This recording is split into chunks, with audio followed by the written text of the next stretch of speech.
everybody and welcome to the very first FWA versus ROH event. I'm your host Tony Giles alongside Nick London. Ladies and gentlemen, welcome to the jam-packed York Hall in Bethnal Green. Tonight, it's Frontiers of Honor. For the first time ever, several of the stars of the Ring of Honor are coming over to the United Kingdom to take on their FWA counterparts. Tonight, Tony, what have we got for them?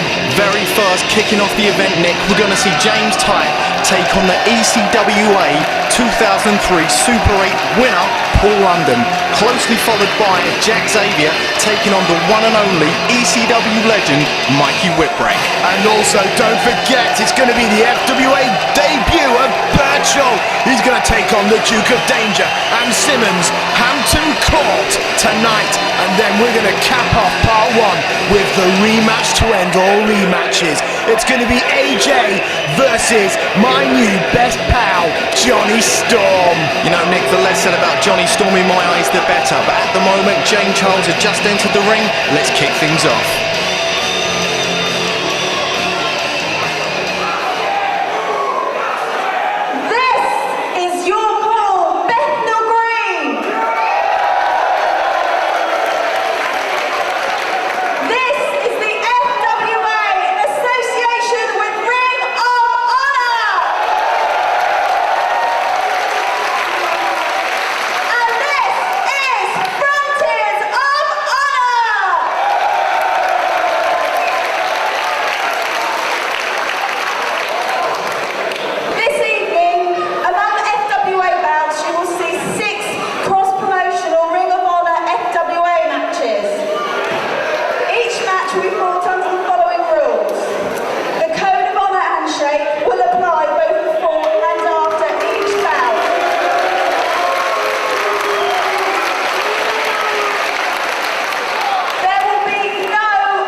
Ladies and gentlemen, one of the top young lions in the FWA, James Tighe, is on his way to the ring to meet possibly the hardest challenge he's ever had to date in the form of Ring of Honor's own Paul London. James Tighe, he's fantastic. We consider him almost the first son of the FWA Academy. And tonight, Tony, do you think this is the night that maybe his stock is going to rise? You know what, Nick? James Tighe is somebody I've had my eye on for a very, very long time. Ever since his debut in the FWA, you could see there was something there, but it just took something to bring it out of him. I think it was dumping his former mentor, Mark Sloan, that made James Tighe realise the talent he had and took him up to the next level.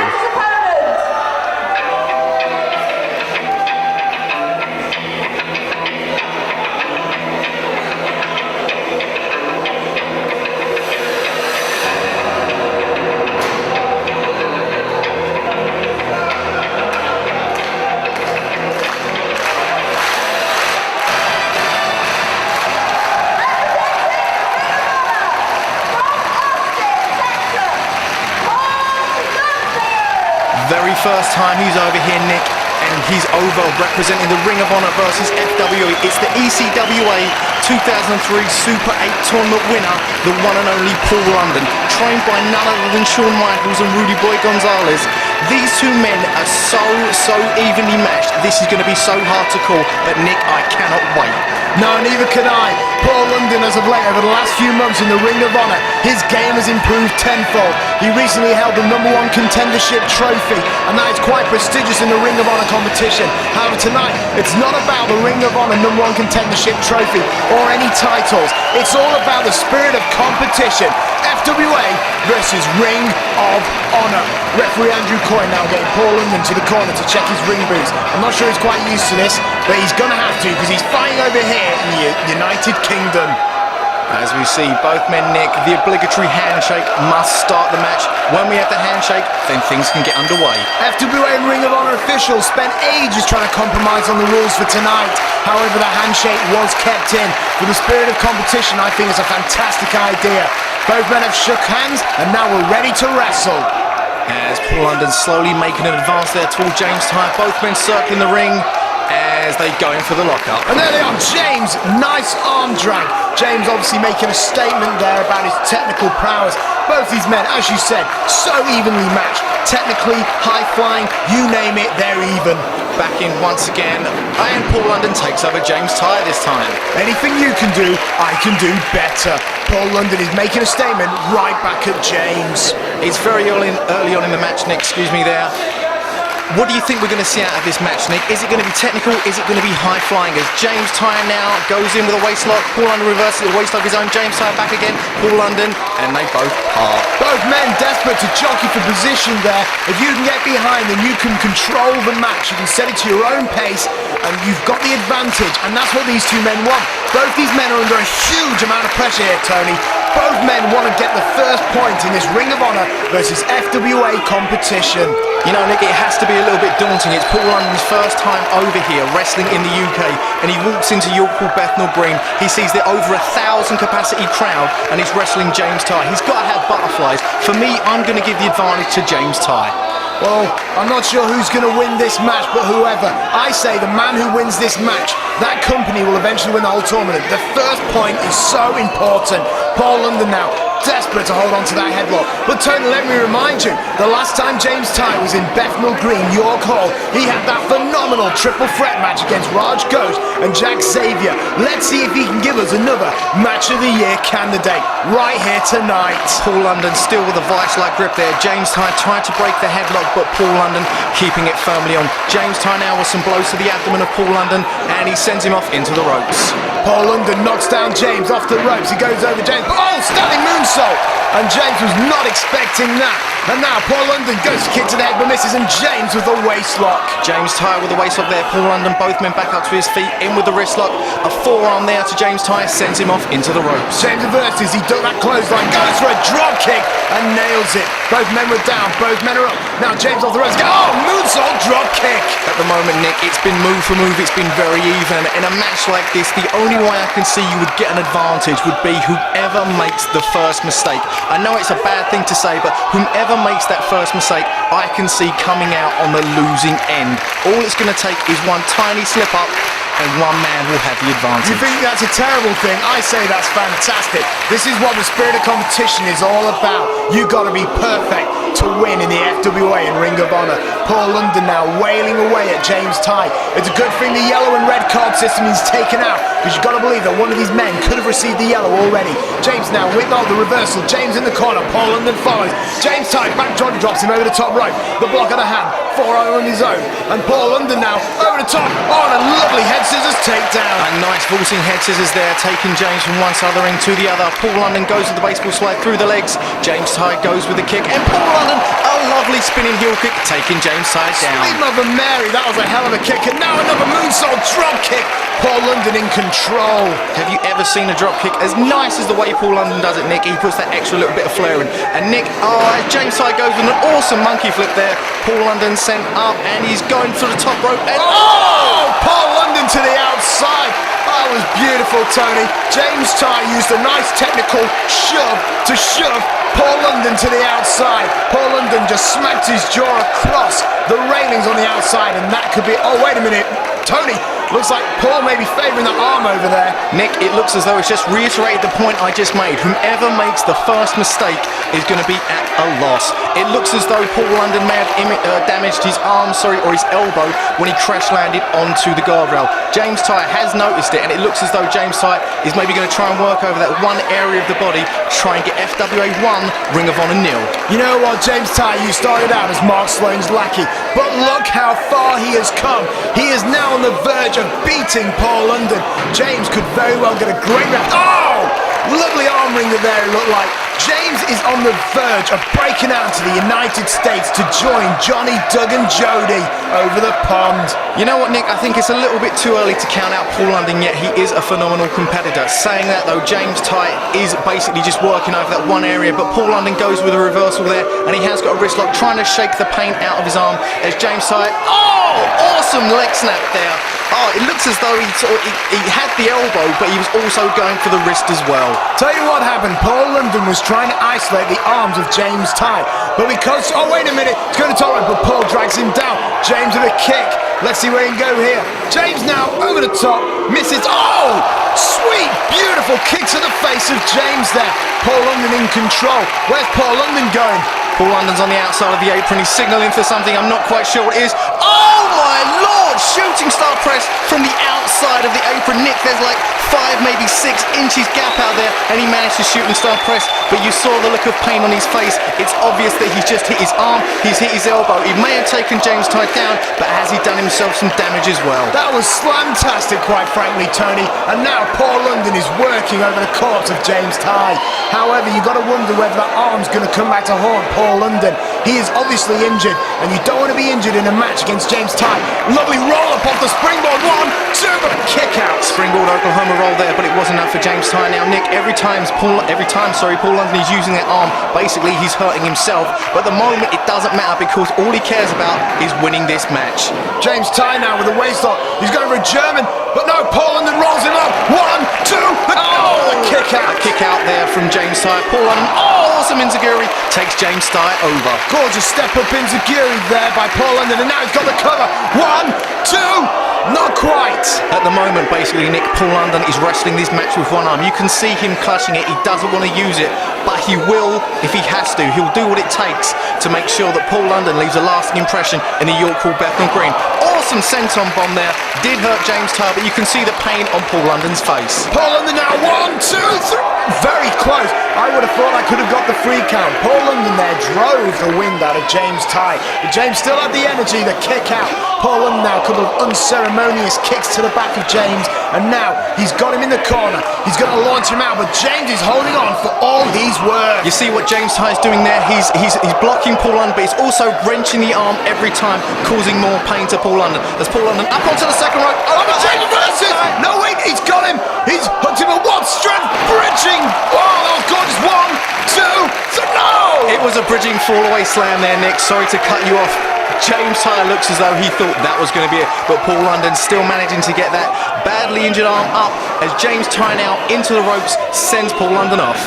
And now Paul London reverses, but James, gorgeous German suplex. 1, 2, 3, no! Oh, so close, Nick, the cross-arm German suplex. Every move James Tighe is doing, no matter what it is, suplex, arm wringer, it's all focused on one thing, the injured arm of Paul London. London has true heart and spirit. It's not surprising that his surname is London. He's a winner, Tony, and you know it. And there it is. Oh, sit down enziguri. No, sorry. Urinarchi suplex by James there. Could he get the win? No, not quite. As you see Paul London trying to lay some elbows into James Tighe's head there. Every time he's using that arm, he's trying to get some offense, but basically he's hurting himself even more. James Tighe seems to be signaling for something. Is this going to be the end for Paul London? James charges in. Nice knee there. Looks like he might be going for another one. Nice knee. Aim for the shoulder. Maybe got some of the elbow as well. As he's going now, he's off 1, 2. Oh! Taking Paul London down using his arm. Nick, Paul London, whole world of hurt. James Tighe knows what he needs to do. I think James Tighe has the right idea. I've never seen a man be dissected technically like James is doing to London here. But James, Asai moonsault to the outside, wiping out both men. Remember the FWA rules where the 20 count still applies here. If one of these men are counted out, still, it's a win for the other man. As we see referee Andrew Coyne checking on both men outside, he's telling Paul London he's got to get back inside the ring if he wants to make it a victory with honour, Nick. That's the way it's going to be, a pinfall or a submission. None of this counter business as James Tighe goes in for the pin. I imagine that James wouldn't want to win via counter, and neither would London. James now sending up London into the corner. Could we be seeing a superplex maybe, Tony? Nick, James Tighe can be awesome on the top rope, and so can Paul London. It looks as though James Tighe may be setting up. He's got hold of the arm. Is he maybe going for an arm breaker? Oh, Paul London's finding a way.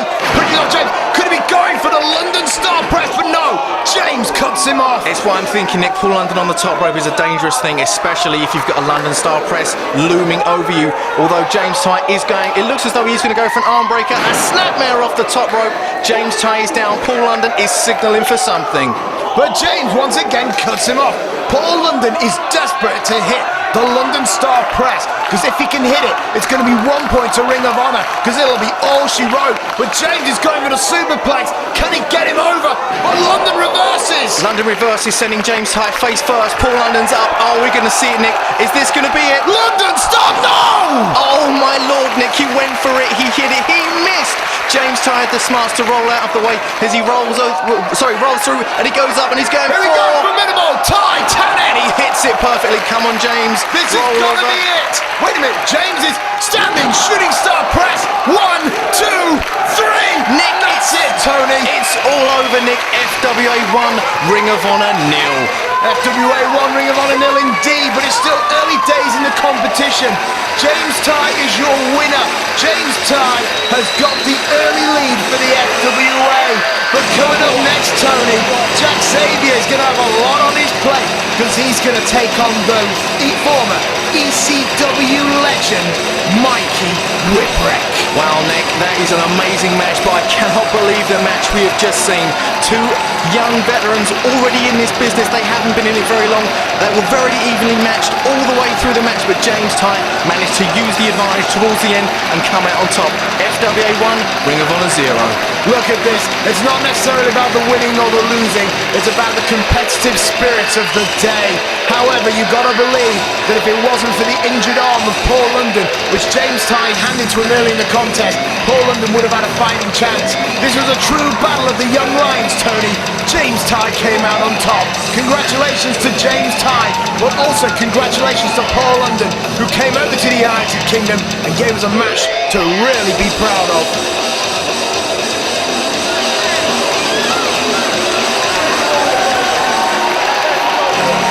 As you can see, James Tighe, Ring of Honor, FWA.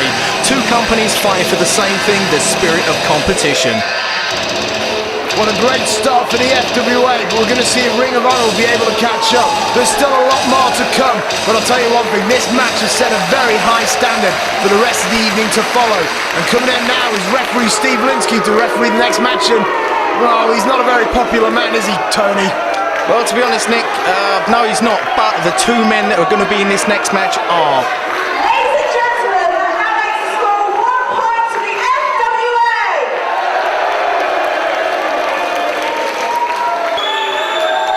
Our next contest is our second match in FWA Ring of Honor tournament.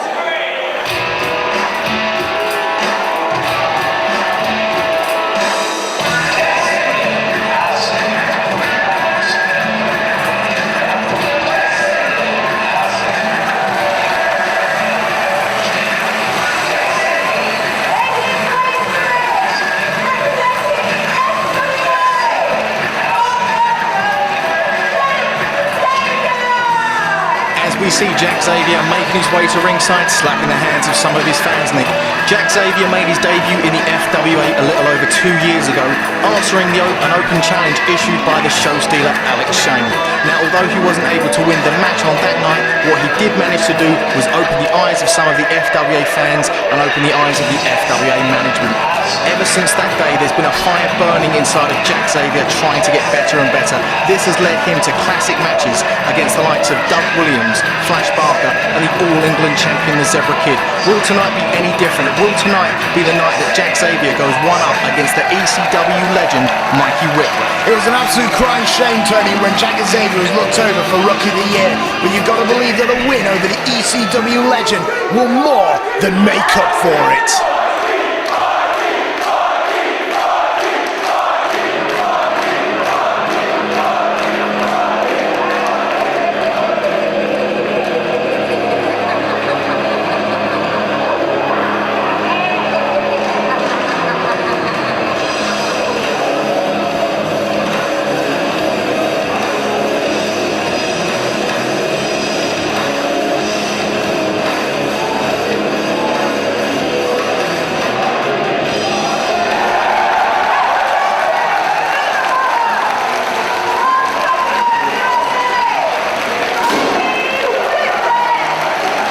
Ladies and gentlemen, you are looking upon a true legend in wrestling. This is former ECW's Mikey Whipwreck. In ECW, he was one of the very few competitors to hold the Triple Crown.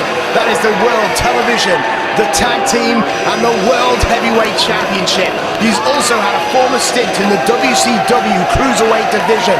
He is a true veteran in every meaning of the word, and you've got to believe, Tony, he's going to be bringing all this raw experience, and he's going to use it at the expense of the young Jack Xavier.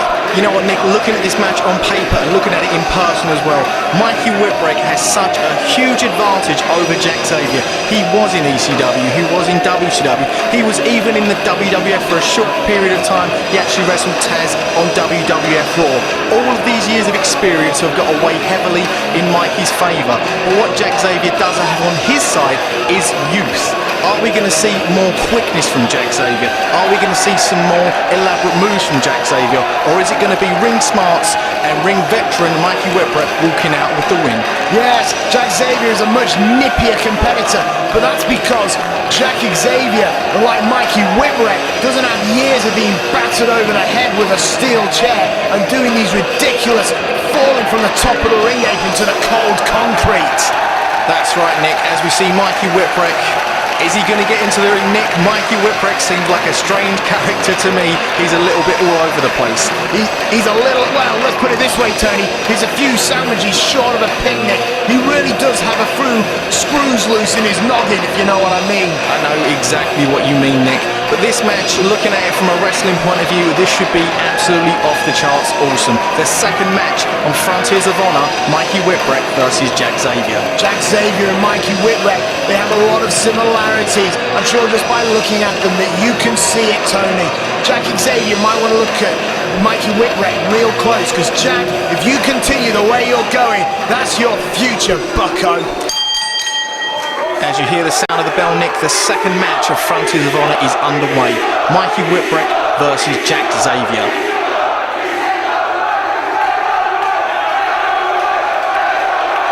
You can hear the fans are passionate here tonight, Tony. First they're chanting one company name, and then they're chanting FWA. You've got to believe that Jack Xavier will be fueled by the enthusiasm of the fans here tonight. It's going to be Jack Xavier versus Mikey Whipwreck. Mikey Whipwreck will be looking to bring the points. 1-1 for Ring of Honor and FWA. Meanwhile, could Jack Xavier possibly make it 2-0 for the FWA here tonight? You know, Nick, I've noticed something from the beginning of this match. So far, Mikey Whipwreck hasn't shaken the hand of Jack Xavier. Is this a case in point that Jack Xavier hasn't earned Mikey Whipwreck's respect yet? Or is it that he just doesn't think Mikey Whipwreck's worth wasting his time on? Well, let's be honest, Mikey Whipwreck has done it all. He has done the years, he has put in the wrestling, he has put in the blood, sweat and the tears. Jack Xavier, the only thing he's got over Mikey Whipwreck is that Jack Xavier has the best sideburns in the business. But that's it, Tony. That is it. If Jack Xavier wants the respect, he's going to have to earn it here tonight. It's true, Nick, and I couldn't think of a place where better for him to earn it in the York Hall Bethnal Green, facing none other than Mikey Whipwreck as we get set for the first lockup. And there we go. Both men now struggling, so he's going to get a hold. But no, Mikey Whipwreck brings Jack into the corner. But let's see if Mikey's going to give a clean break. He's not going to. No, Jack got the clean break. The code of honor runs through the veins of Mikey Whipwreck here tonight. Of course, referee Steve Linsky inside the ring to make sure all the rules are upheld. Mikey Whipwreck and Jack Xavier circling the ring, circling each other, ready to get it on. And here we go in the second lockup. Let's see who can get a position here. Jack manages to get Mikey into the corner. Mikey's got his foot in the ropes. Will we see a clean break? And Jack gives him that break. Jack Xavier backing away, much the same as Mikey Whipwreck did. A lot of respect shown from Jack Xavier to Mikey Whipwreck. It would be nice if Mikey Whipwreck would do the same for Jack Xavier. They may both dress a little nutty, but let's be honest, both of these men are very honourable competitors. You know that, Tony, and so do I. This should be a fantastic match and a very appropriate one. Here we go, lock up, and there's Mikey Whipwreck. Very solid basic headlock there, and so Mikey's got the advantage to start this match off. Let's see if he can carry this momentum throughout the whole contest. Jack Xavier now escaping, manages to send Mikey Whipwreck into the rope. His shoulder block takes Jack Xavier down. Now Mikey Whipwreck's off the ropes, and now, no, Mikey Whipwreck onto his feet, back off the ropes again, ducks the clothesline. Jack now, tilt-a-whirl, reverse! Oh, face first sent down to the mat. There you go, Mikey Whipwreck. There's your introduction to the FWA. Jack Xavier, very innovating wrestler, much like Mikey Whipwreck. Many similarities between these two men. Mikey Whipwreck now working on Mikey Whipwreck, and there we go, Mikey Whipwreck flips up over the top rope. Jack with a forearm, and Mikey goes to the outside. Mikey Whipwreck sent crashing down to the outside of the ring. Jack's going to the dive, and no! Jack will pay for that later on, Tony. Up and over, and there was nobody there. Mikey Whipwreck saw what Jack was up to and moved out of the way. Jack Xavier looks to be in a very, very, very bad way at the beginning of this match, Nick. Jack Xavier looks like he could have hurt his back, his leg. Mikey Whipwreck now, and I don't like this, he's moving furniture out there, Tony, for lack of a better term. Mikey Whipwreck looks like he's looking for something out. Oh, Lord Almighty, Tony's found the chair. It looks as though Mikey Whipwreck's found something he's very, very used to. Is he going to inflict some of the same punishment he's had over the years on Jack Xavier? He likes the chair, he's going to use it as Jack Xavier slowly seems to be getting back to his feet. Maybe Jack Xavier is going to be forced to pay his dues. And now, Mikey Whipwreck, solid punch to the head of Jack Xavier. Remember, the 20 count will be used here tonight under the FWA rulings.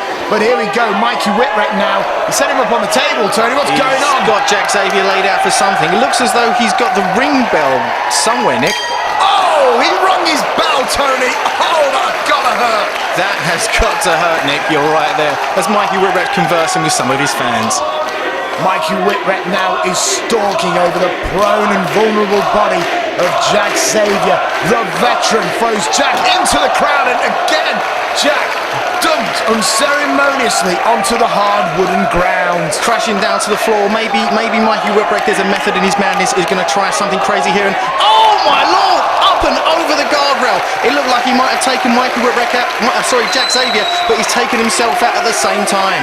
Mikey Whipwreck just wiped himself out there. He just hit the cold, unforgiving floor, much like Jack did earlier in this contest. Let's see who can get up first and take advantage.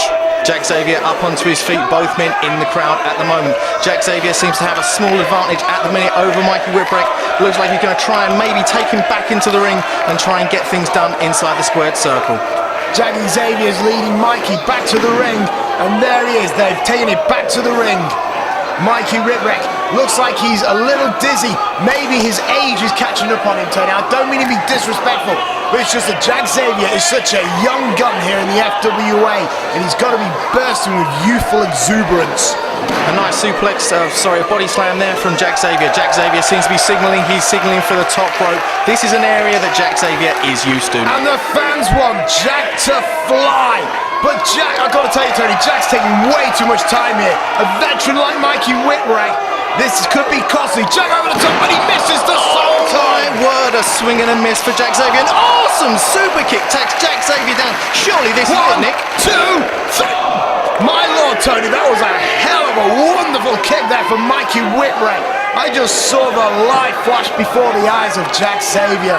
And now, Mikey Whipwreck He's trying to position Jack in a precarious position here on the ropes. Whereas he's got him sort of he's dragged him over the top, bottom rope, sorry. Oh, and a guillotine leg drop sends Jack crashing down onto the bottom rope. Jack once again on the outside of the ring. Trademark move there by Mikey Whipwreck. We've seen him use that often before in ECW.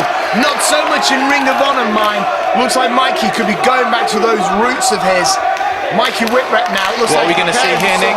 Oh! Face plant right on the chair. Look at how bent that chair is, Nick. Jack Xavier just left a face print all over that steel chair. Oh my Lord, Tony! Jack Xavier could have a date with a plastic surgeon after that one.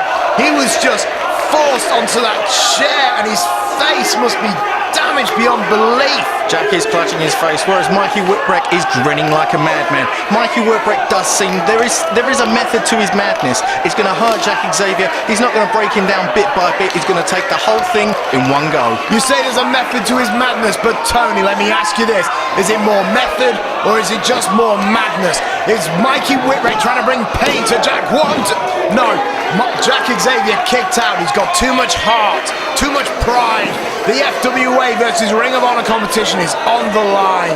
As once again, Mikey Whipwreck is in control of this match, as he has been for most of it. Jack Xavier, he needs to get up, he needs to get on the offense, as Mikey Whipwreck showing a little bit of disrespect there with a boot to the head.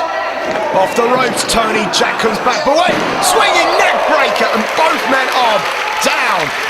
Could this be the turning point, Nick? Could this be the thing that that Jack Xavier needs? Is this going to be the point where Jack Xavier realises he's hurt Mikey? He needs to get up. He needs to get back on his offense. Looks like Mikey Whipwreck kind of had his neck twisted with that move, but I think Jack also took a bit of a blow to the back of the head. Mikey fell a bit funny onto him, but it looks like Jack might be recovering first here, Tony. Jack struggling to his feet, and he makes it. Both men are slowly getting up. Both men are very wobbly at the moment, and a punch from Mikey Whipwreck and one from Jack Xavier.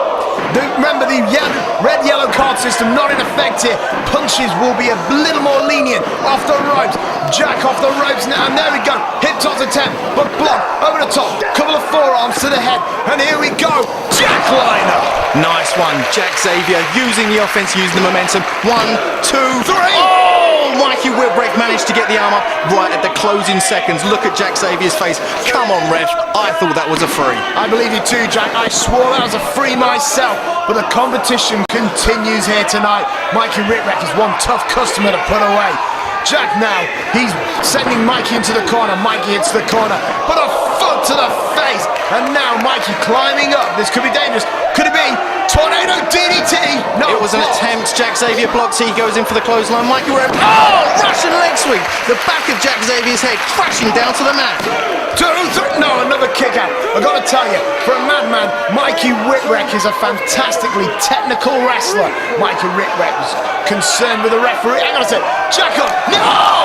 Bloody hell, where did that come from? Jack Xavier used the last little bit of energy he had. He managed to nip up and clip Mikey Whipwreck down the back of the head. Both men are down now. Both men seems as though they are out for the count.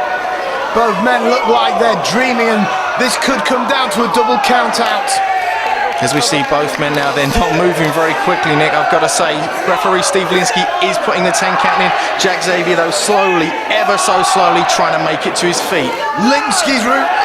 Referee Steve Linsky's nearly reaching the end of the count. Can Jack get up? I think he just barely made it. Barely. Yes, the match is continuing. Nick, he's going to need the ropes to hold him up as Mikey Whipwreck himself is slowly getting up. Jack Xavier is signalling for the end. He's calling for it. Are we going to see the roll and release X-Plex, or are we going to see the Xaviator? Both moves very vicious, but it looks like Xaviator set up. And here we go, takes him up. Xaviator. He's got him down. Surely this is it. 1, 2.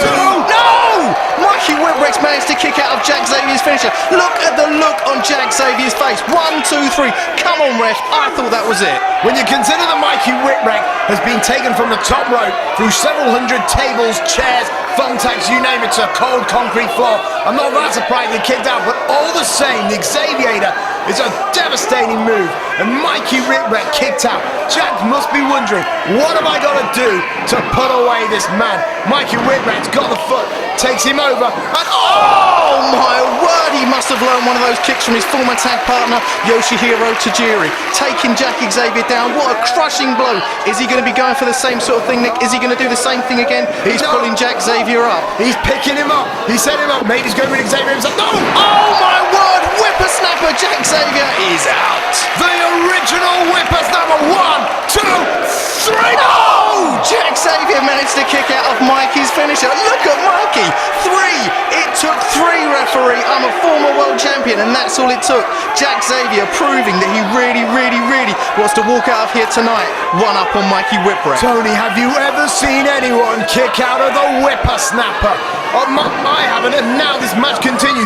Jack's over the top rope. He's got him with. He goes to the wheelbarrow. He's managed to win. 1, 2. He's got it. He's got it. Jack Xavier's done it. 2-0 FWA. Jack Xavier's beaten Mikey Whipwreck. Bloody hell, Tony! He just got him out of nowhere. He rolled up Mikey Whipwreck. He rolled up the former ECW legend. But more importantly, it's 2-0 to the FWA. Nick, I am well and truly stunned, pardon the pun. I'm sure when Jack Xavier clears the cobwebs from his head and realises he's just beaten Mikey Whipwreck, he won't believe what has happened. Mikey Whipwreck is up. Mikey Whipwreck, fair enough, I got beat. I thought it was only a 2, but it was a 3. Mikey Whipwreck cannot believe it, and you've got to believe that the Ring of Honor locker room must be sweating now. They're behind on points. Oh, Mikey Whipwreck looks just a little insane. Can you feel the tension, Tony? Nick, what are we going to see? Mikey Whipwreck's throwing his shirt off. Are we going to see round 2, Nick? It looks as though it might not be over. Mikey Whipwreck is in now. Well, I can just feel the tension here. Referee Steve Linsky confirms that Mikey Whipwreck was indeed pinned. 1, 2, 3 by the young rookie. Mikey Whipwreck does have a confused look, but he stretches the hand. Is this a ploy? No, he's showing the respect that Jack Xavier deserves. Honor is alive here tonight. Bethnal Green, your call. What a fantastic contest. But Tony, coming up next, we're going to make a stop with this FWA versus Ring of Honor competition. It's going to be the debut of the Man Mountain, known as Burchill. And he's going to take on the team collectively known as Hampton Court, Butler Simmons and his master, the Duke of Danger. As we see the fans on their feet at the moment, Nick giving a standing ovation to the hardcore legend Mikey Whipwreck. He's out there, he's clapping fans with their hands. It's his first time over here representing the Ring of Honor. Hopefully it won't be his last. I can't imagine what Jack Xavier's feeling at the moment. Look at the look on his face. He's a little bit dazed, he's a little bit confused, but what he is 1 point up now on the Ring of Honor. 2 to FWA, 0 to ROH.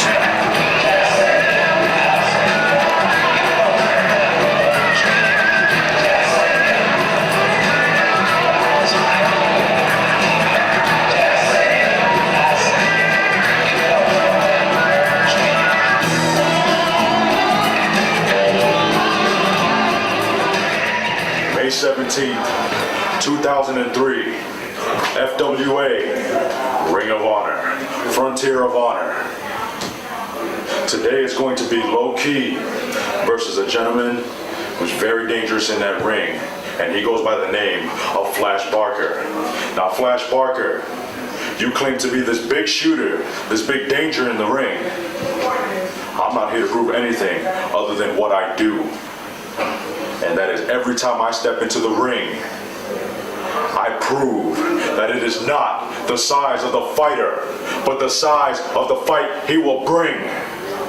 Fleisch Barker, when that bell rings, all you can do is be ready.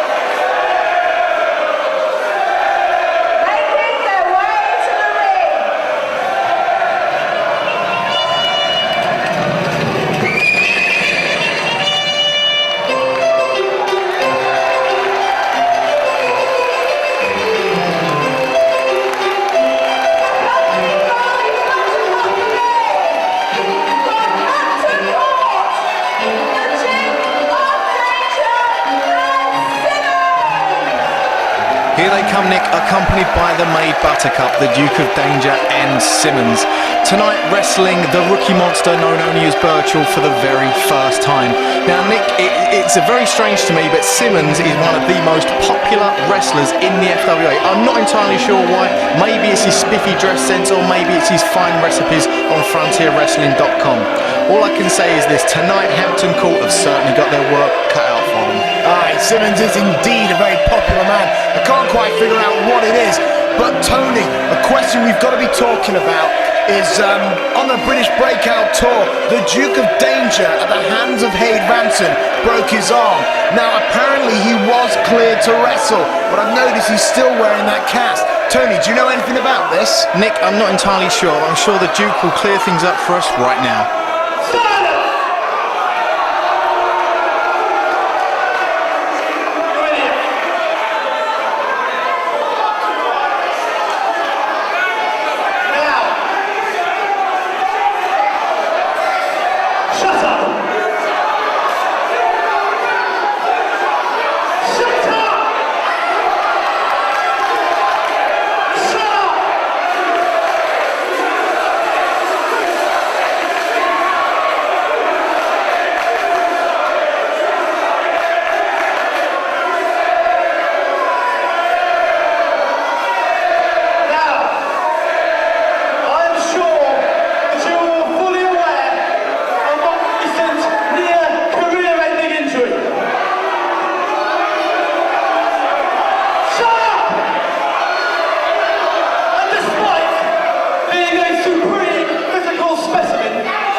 Nick, I can't believe this. The Duke of Danger has got out of his match with Burchill by hiring Double Dragon. What on earth?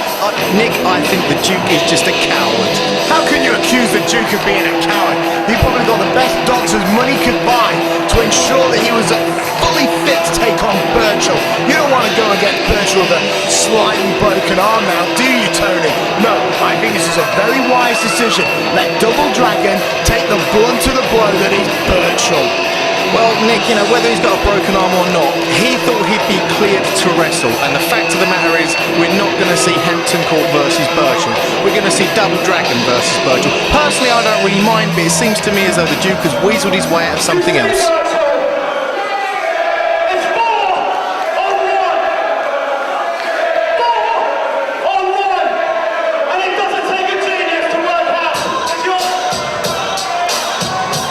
Nick, I can hear the music, but Nick, that sounds like the old school music. It sounds eerily familiar.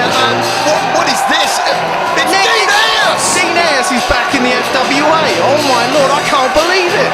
What's he doing coming out here, Tony? He's not scheduled to be here. He's not on my papers or anything. Nick, at the moment, I'm lost for words, but it appears Dean Ayass isn't.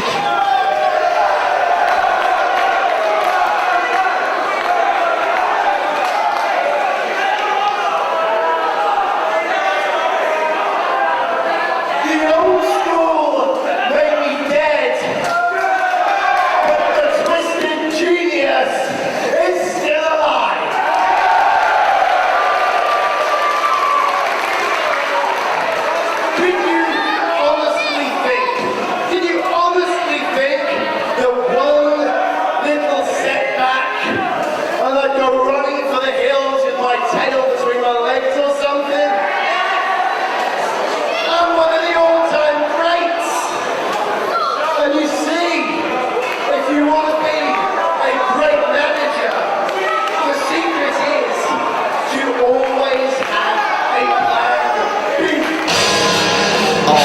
know, Nick, I can hear the music now. It can signal one thing. Burchill is about to make his debut in the FWA. The man, the mountain, known as Burchill, has arrived at Bethnal Green, the York Hall. This man has a promising career in front of him, but first he's got to get through Double Dragon. Nick, it appears, well, it's quite plain to see, we know why Dean Ayass is back. It appears that Dean Ayass is the manager of Burchill. Look at the way he stalks as he's making his way down. Nick, I'm frightened of this man, I've got to tell you. This will explain while this match is 1 year in the making. This has been yet another plan by the twisted genius, Dean Ayass. This is his new protege. Look at him. He's a terrifying monster, Tony. There's no other way to put it. My legal team has advised me to read you the following statement. You two are entering this ring at your own risk. Mr. Burchill and Mr. Ayass cannot be held responsible for any broken bones. And here he comes, Tony, but Double Dragon are straight on top of Burchill, stomping away. Raj goes, Ross John, they do not want Burchill to get onto his feet. The match is underway, Nick, and this seems to me to be the only way you could possibly tackle someone as big as Burchill. 2-on-1 at the same time. Ross and Raj now kicking away the legs of Burchill, but they whip him off the ropes. Burchill now, no, blocks it. Elbow, clothesline, and another one. My lord, Tony. Both men are down. That has got to be one of the most impressive starts I've ever seen as Ross Jordan goes in. Oh, the nice Northern Light suplex there, and straight up in one movement. A rolling Northern Light, and now, here we go. It's the Air Raid Crush. Oh my lord, Nick, that was amazing. My lord, Ross Jordan is dead. I'm speaking to Ross in the back. He's seen this as a stepping stone, but looks like Burchill just crushed that stone, and now he's got Raj. Raj now, sunset flips over, but no. Burchill's got him back onto his feet. Burchill, Raj with the kicks to the stomach there and the legs of Burchill, trying with some elbows, trying to break free as he's off the ropes. Up he goes, and Burchill, oh, sit down powerbomb. Looked like Raj was going for a hurricanrana, but Burchill saw where he was going. Powerbomb, it could be over. 1, 2, but what's Simmons doing? Simmons pulling referee Andrew Coyne out of the way. Simmons knew this was all over. I am sick of Simmons and the Duke. Simmons may be the most popular man in the FWA, but he had no right getting him on. Now Burchill is stalking Simmons. Simmons, get out of there! He might be popular within the FWA, but he's not popular with Burchill at the moment as he's running with his towel between his legs. Burchill is a man on a mission. Simmons tricked Burchill into the ring, and now Double Dragon stomping away again on Burchill. This can be the only plan of attack I can see, Nick. They've got to concentrate on him 2-on-1 all the time. Keep with these double team attacks. There's no way in the world they could take him one at a time. You know, it's obvious that the tactics of Double... Oh! That bloody hell, Tony, that was lovely. It's obviously the tactics of Double Dragon is not to have the technicality of Doug Williams or the agility of a Jonny Storm. It's just to stomp him into the ground and to keep wailing away on this monster. However, Burchill just keeps getting back onto his feet, Tony. This is horrendously terrifying. You know, I don't know a whole lot about Burchill, Nick, but I'd say he probably stands around 6'4", 6'5", and around 300 pounds. All I can say is the man is amazing. Oh, nice double hip toss there from Double Dragon, and a double elbow. And a double nipper. Double Dragon are in control. Ross Jordan, Raj Ghosh are taking in the adulations of the crowd here at the York Hall. Oh my lord. So, Tony, he just nipped up again. He just nipped up with the most ease I've ever seen as Double Dragon turn around now.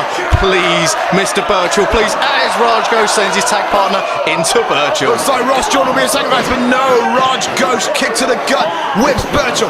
Burchill underneath, knee to the gut. It looks like he might be setting up for this finisher of his. We don't have a name for it yet, but whatever it is, it's devastating. He's setting up the Raj escape. Raj managed to escape, but blocks his friend in the corner as we see Raj Ghosh now. Burchill going for the suplex. What's this? Oh my lord, that's FWA! Nick, that was 2 suplexes at the same time, a German and a belly to belly. My word, have you ever seen anything quite like it? Ross and Raj just flew all the way across the ring from one corner to the other. and it looks like he's going to try and finish off Raj now. Nick, Burchill, at the moment, all I can see, Burchill is unstoppable as both members of Double Dragon are down and they're not moving very far. Burchill's just made a small pile of corpses, and oh no, we have seen the agility of Burchill before. What could he have in mind? Nick. Tony, I don't like the look of this. Oh, Raj and Ross are going to die, Tony. He's on, oh, he messes, but he was on one side of the ring to the other side of the ring and he made it, but Double Dragon managed to weasel their way outside of the ring, and for the first time in this match, Burchill may be hurt. Raj and Ross were nearly smidged together to become Siamese twins, but thankfully they rolled out of the way to the safety on the outside. They're with the Duke, they are with Simmons, they're going to try and recuperate. They're talking tactics on the outside, Tony. What can they do to beat Burchill? Well, I'm not entirely sure, Nick, but Burchill, what's he doing? Burchill's looking up. No! He's down! A suicide dive over the corner turnbuckle and he stands up straight away. Look at this man. This is the future of the FWA. Burchill has just destroyed not one, but two tag teams, Hampton Court and Double Dragon. Under the twisted genius Dean Ayass, he is making a hell of an impact here tonight at the York Hall. Nick, this is the man's first match. Have you ever seen anybody make an impact like this in their first match? I don't think I have, Tony. There's Dean Ayass mocking Raj Ghosh. He's getting Raj Ghosh to wait for the camera, Mr. Ghosh, because it's the last time they're going to see you. As Burchill now sends Ross Jordan up. Oh, Ross Jordan up and over. Very nice little flip over the top rope there. Raj seems to be setting up. Springboard, but Burchill's caught him. He's caught him, and this can only mean one thing for Ross Jordan, and that's a bad thing. Rolling Samoan crash, and now, if I know him, standing moonsault. Nick, I am losing my voice. I am lost for words. What do we see here? Oh my God! Standing star press. Ross Jordan is dead. So much for Ross's dreams of becoming an FWA superstar. Burchill just crushed him, but Raj is on the top row. Raj is on the top row. Ross Jordan is holding his ribs now, hoping he's still got some left. As Raj goes up onto the shoulders now and unceremoniously dumped by Burchill. What's Burchill doing? He can't. Oh my Lord, Tony! That has to be about 15 stone of dead weight he just picked up. And now, the finisher with no name as of yet just wiped out Raj. Referee Andrew Coyne went down with a free count. The ref went down, but Burchill's still standing. Dean Ayass is signalling to Burchill. I don't know what's going on, Nick, but Burchill, he's not going for a pin. Maybe he's there to inflict some more damage. Oh my God, Tony, referee Andrew Coyne is counting both men down. We could see an unprecedented double knockout for Burchill here. Is this what it is? Referee, I think he's got to 8. No, 10. It's all over. It's a double knockout. Burchill in his first match has managed to knock out a tag team on his own. No help. Burchill has managed to destroy Double Dragon. Dean Ayass has just led the first victory for Burchill. The first victory of what could become a string of victories here in the FWA. Nick, look at the carnage in the ring. Double Dragon are down. There's security everywhere. Hampton Court, they want no part of Burchill. I can kind of understand now why Hampton Court didn't want to face Burchill. Tony, there's only one word that you can use to describe this. Pure, utter, unadulterated chaos. But there's only one thing that could top this, Tony. You know what's coming up next. It's going to be AJ Styles taking on Jonny Storm, a rematch from British Uprising.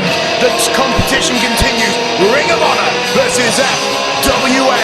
It's currently 2-0 for the FWA. Let's see if Ring of Honor can catch up.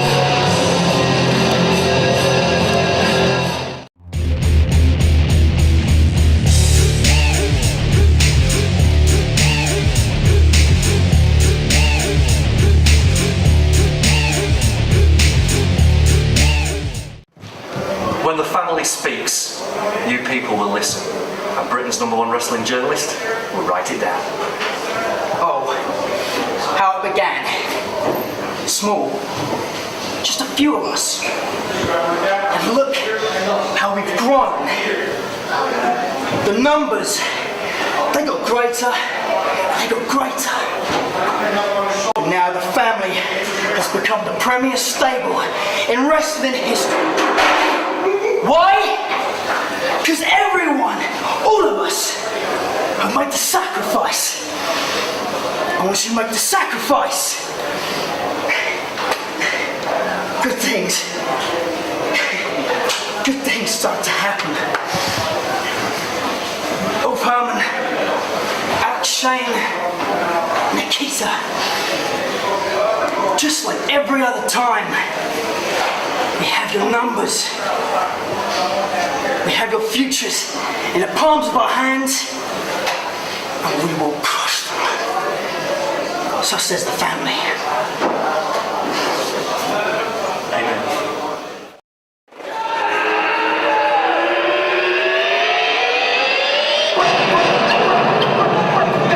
Ladies and gentlemen, coming up next, it's going to be the rematch to end all rematches. AJ Styles is going to take on the Wonder Kid, Jonny Storm. And here comes the man himself.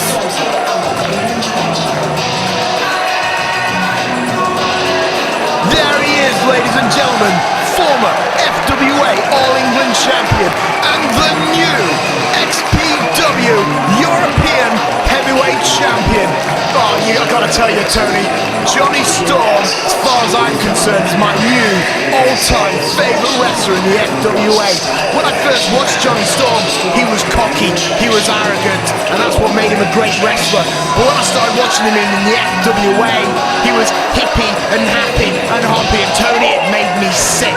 But when he won that XPW title, he slapped Jody, Fleisch and the rest of the FWA locker room right across the face. He's got the cockiness back, he's got the attitude back, and he's going to take it all the way to the top. Well, Nick, that may be your opinion, but for me, as pro FWA as I am, I'd like to see AJ Styles slap that cocky grin off Jonny Storm's face.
Here we see the phenomenal AJ Styles making his welcome return to the York Hall in Bethnal Green, taking on once again Jonny Storm. We thought we would see a rematch between them at season's beating, but unfortunately Jonny Storm was injured at the hands of Jody Fleisch.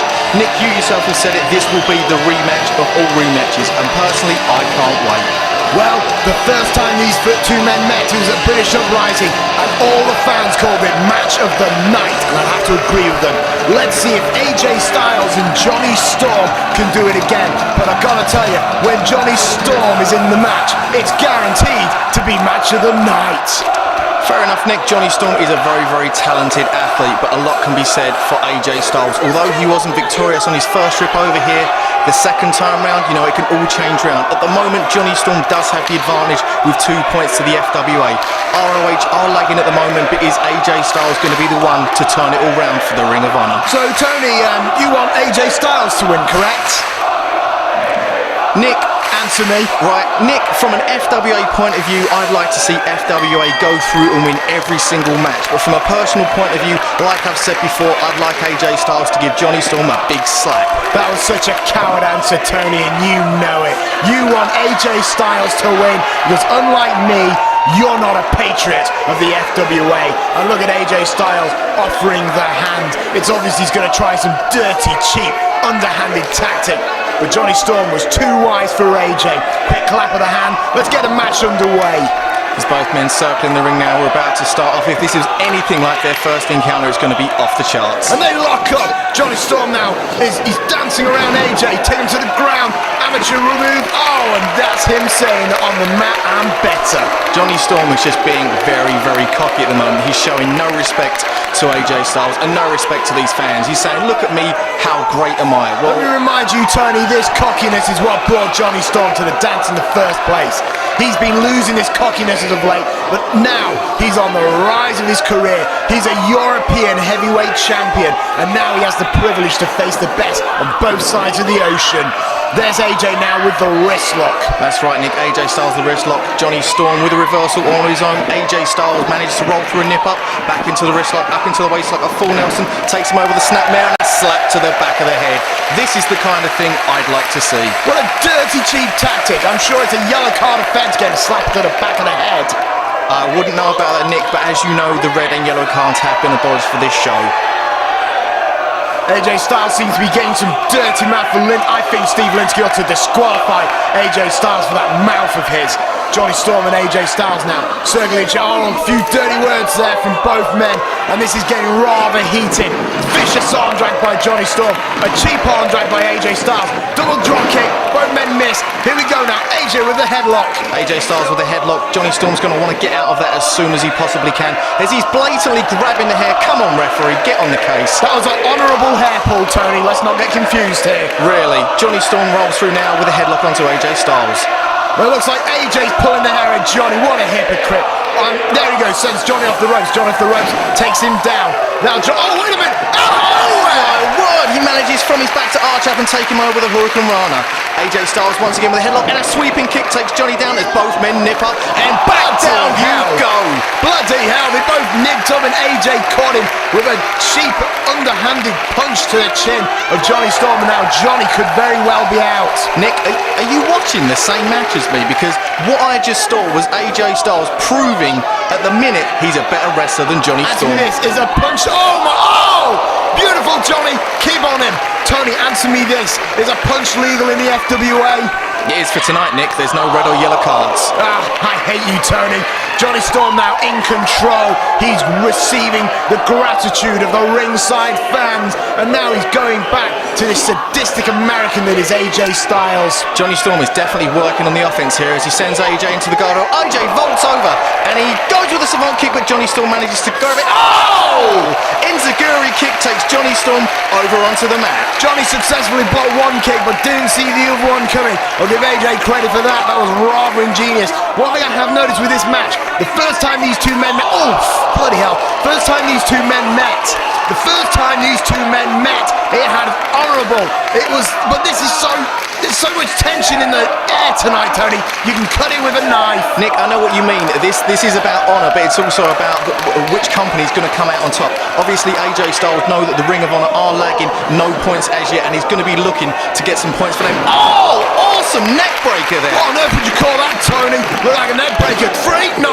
I guess it was like a discus neck breaker. I'll have to check the name on that later on. But AJ Styles is in control at the moment. Will we see AJ Styles come out on top and get the first point for Ring of Honor? AJ setting up for some sort of suplex. It looks like he takes him up. Jonny over the top. Jonny now. Kick to the gut. Insecurity to the back of AJ. It was only a glancing blow, Nick. It wasn't able to take AJ Styles off of his feet. He is backed into the rope though, and Jonny Storm needs to get him with some offense as he shoots him up into the ropes. AJ does the clothesline. He's going for it. That's on a DDT. Come on, Jonny. Jonny gets out of it, however. AJ seems to be struggling with something. German suplex. No. Jonny managed to flip out of it. Jonny Storm landed on his feet. He's pushed AJ Styles into the corner. Jonny Storm into the turnbuckle. Eats that. AJ Styles second rope. He's got it. It's a DDT. Down you go, Jonny Storm. Jonny Storm was taken down quickly with a DDT. 1, 2, kick out. Oh, and he kicked out just in the nick of time. Jonny Storm there just lit. Nick, that was almost it. Ring of Honor almost got their first point there, and Jonny Storm almost had his cocky grin wiped clean off his face. AJ now going for that suplex. Lovely snap suplex. Floats over. 1, 2. No, not even a 2, Tony. Jonny Storm with a kick out again. I think AJ Styles needs to concentrate more on some of the bigger offense, but Jonny Storm there with a rake to the eyes as he sends AJ Styles off into the ropes. Oh! Dirty dirty tactics, Nick. What? That's not honourable. That's not what we want to see. That was a Greco-Roman kick to the testicle, and now Johnny off the top with a spinning heel kick. An awesome spinning heel kick. You know, credit where credit's due, Nick. That was an awesome kick as JJ Styles was taken down there to the mat. Both men are struggling to get to the feet. Gotta believe that Johnny will get to his feet, and yes, he does, because Johnny is the man. Jonny Storm seems to be signalling for the end, but if he's signalling for the end, standing around for a while isn't going to bring it. Quick kick to the ribs of AJ. He's going to rewind him, and now Johnny may be looking for a move to finally put AJ away. He's picked him up. Oh, nice Michinoku-esque driver there, Tony. And it looks like Johnny is now going. No, he's not. Wait a minute. Oh, lovely second rope moonsault. Up onto the second rope with one fluid motion. No, but only a 2 count from referee Steve Linsky. Jonny Storm could not believe it. Neither can I. I would have thought I'd be it, but I'll give AJ credit. He is, after all, a former X-Division champion of the NWA TNA promotion, and not to mention one of the top names of Ring of Honor. AJ now fighting away. A kick to the midsection. He launches AJ, but AJ underneath, and he's got him pump handle position. Oh! Pump handle into a gut buster. Whatever way you look at it, Nick. Jonny Storm's ribs, his stomach, he must be in a whole world of hurt right about now. AJ Styles needs to concentrate maybe on one body area, maybe one body part, and try, as he is stomping now onto Jonny Storm's ribs, maybe he's going to use this as some offense and maybe try and get in the Styles clash. AJ with a chop to Jonny Storm. He might be setting him into the ropes. AJ now, that's it. He's going to whip him into the opposite end. Picks him up, and Johnny just got pancaked right in the mat. Once again landed straight on his stomach on those injured ribs from before. This is 3 moves in a row now. AJ Styles does seem to be concentrating on one area. And if you think about it, Nick, the Styles clash would put Jonny Storm in a whole world of hurt and maybe bring AJ Styles his first victory here tonight. It would make sense. The Styles clash tends to... Wait a minute. Wheelbarrow. Johnny's got him though. Oh! That was poetry in motion. That was superb, Nick. As pro AJ Styles as I am all for the FWA. So obviously, I would like to see the points come to Jonny Storm, and that was an awesome match. But this is what I don't like about Jonny Storm. Look at me as he spits at the crowd. Is this the kind of man we want representing our company?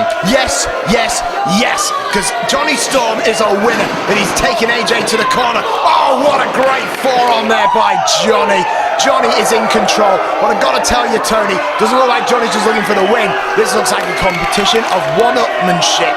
Nick, you know, I'm going to agree with you once again. Jonny Storm definitely doesn't want to walk out of here just the victor. He wants to walk out here totally embarrassing AJ Styles. And he will. Johnny now takes him out of the corner. Got him in a full Nelson. The basics always do the best around it. Oh, AJ breaks it. Oh, he breaks it with a moonsault kick. Takes Jonny Storm down. Look at the dazed look on his face. That's what AJ Styles needs to do. Pull moves out wherever he can. AJ Styles needs to get back on the offense as Jonny Storm's dazed. These kicks of AJ just seem to kick out of nowhere, as was shown right there. Nice kind of spinning kick there, taking Johnny down, and now he picks him up. Johnny at the mercy of AJ, and he's holding him up there. He's holding there and stalling. What's he going to do here? Wait a minute. Oh, bloody hell! Tony, what? That could have killed Johnny. Nick. Is Johnny still alive? Is Johnny alive? No! Johnny kicked out. Surely you cannot question the heart of a man like Jonny Storm when he kicked out of that murderous move that AJ just hit him with. You know, when they say it was folded up like an accordion, Nick, that was unbelievable. The already injured ribs of Jonny Storm have got to be even more damaged now. That was the most devastating brainbuster I've ever seen, as both men now are firing back with chops and blows to the head, trying to get the advantage. Johnny now tilted well, but AJ couldn't hold him. Wait a minute, he's turned around, called Johnny. Looks like, oh my lord, wheelbarrow German suplex. Johnny took it right on the back of the head. Jonny Storm tried to weasel out there, but AJ Styles already knew a counter to what Jonny Storm was trying to do, managed to turn it round into a very nice wheelbarrow German suplex. Both men have gone to the outside now. Nick, this can only be bad for one thing. Oh my word! Jonny Storm just back body dropped AJ onto that rampway. Now in Ring of Honor, this is highly discouraged. We don't want outside brawling, but in the FWA, the 20 count rule will apply. Both men will fight to the outside, and they must make it back to the ring before the end of the count. However, saying that, Steve Linsky seems to be following them. He wants them back in the ring, and I'm not surprised. We don't want a draw in this match. We want Johnny to help FWA get a clean sweep here tonight. Your call, Bethnal Green. As Jonny Storm vaults up using the rigging there. No, AJ Styles manages to have a carry. Oh no!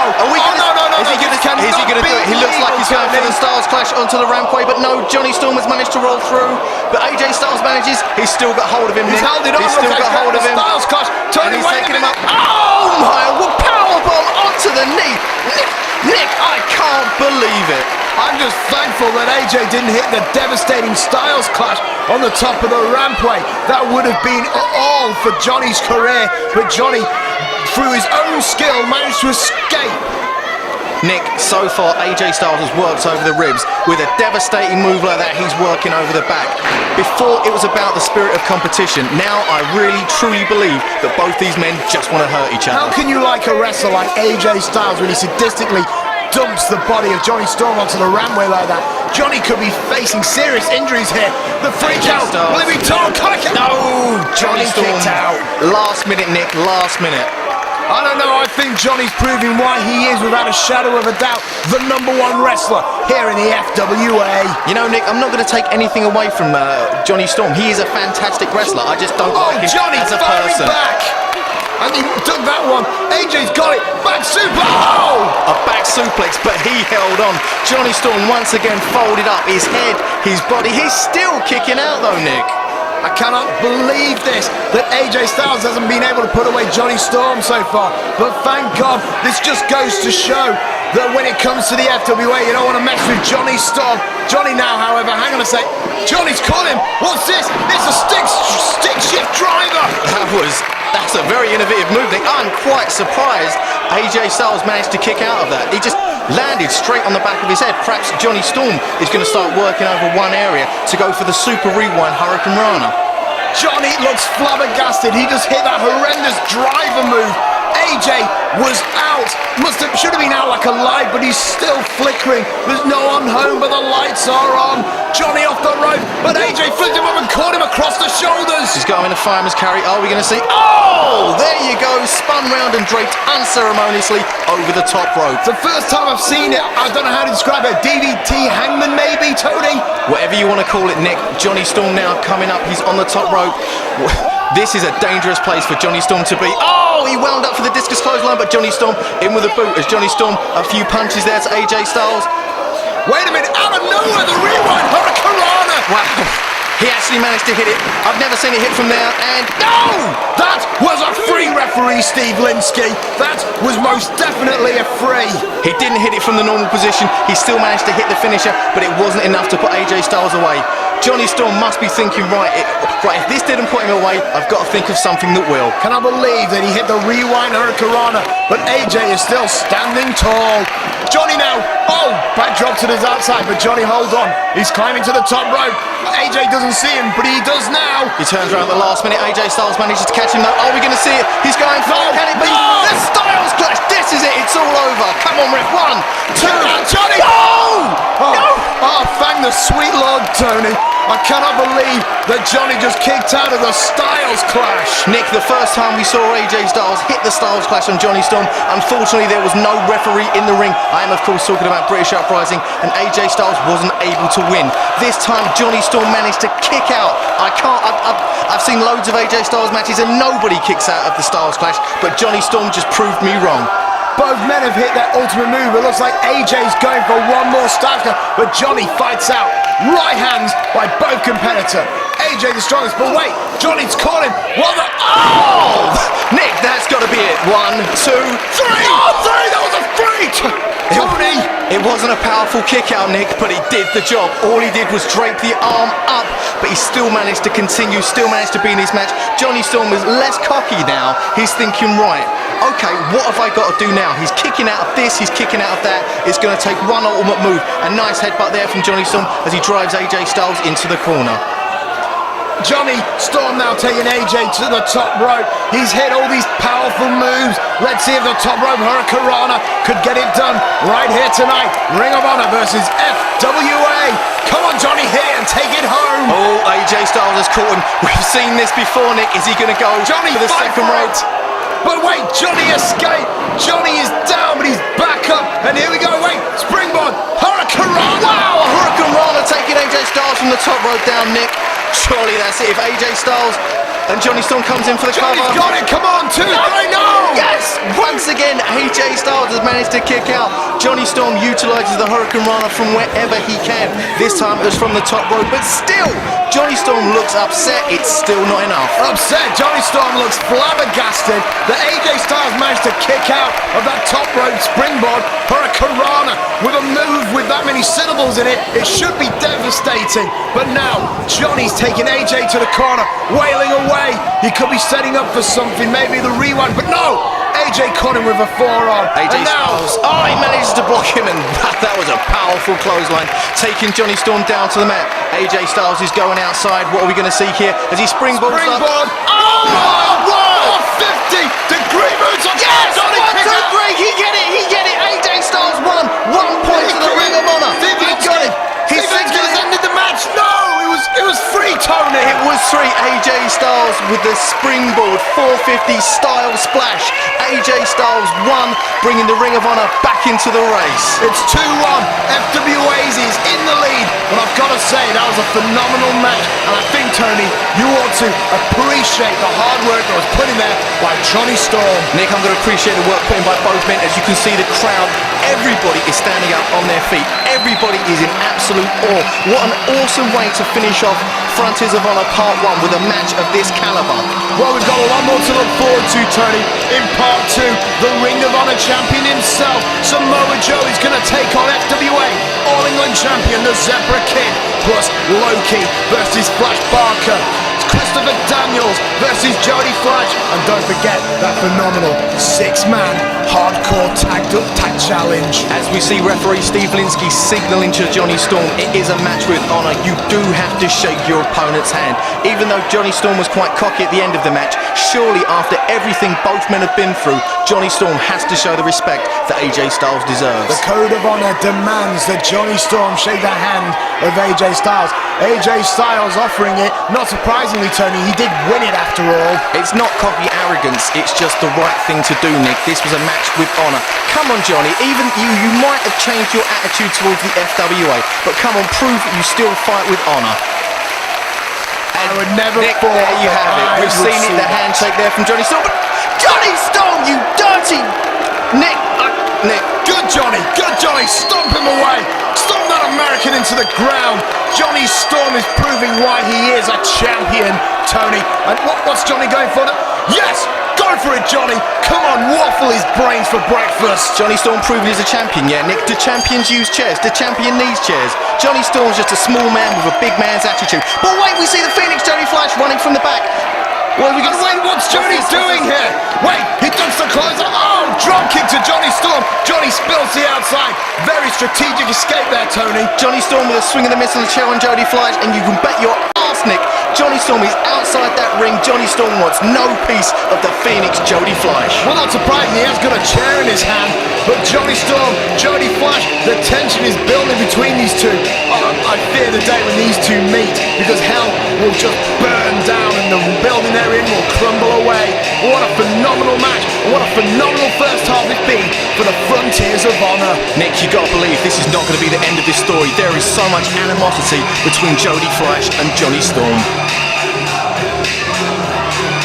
As you can see, Nick, it looks as though Jody Fleisch would like to get it on with the Wonder Kid Jonny Storm right now. But you've also got to believe, Tony, that Jody Fleisch has got to reserve his energies, because he's going to take on the man who defeated him for the FWA Heavyweight Championship, that being the fallen angel, Christopher Daniels. And Tony, with the Brits in the lead, you've got to believe that the Americans are going to come out. All guns are blazing, and we're guaranteed for an explosive second half. I'm Tony Giles. And I'm Nick London. And from all of the FWA, this has been Frontiers of Honor, Part 1.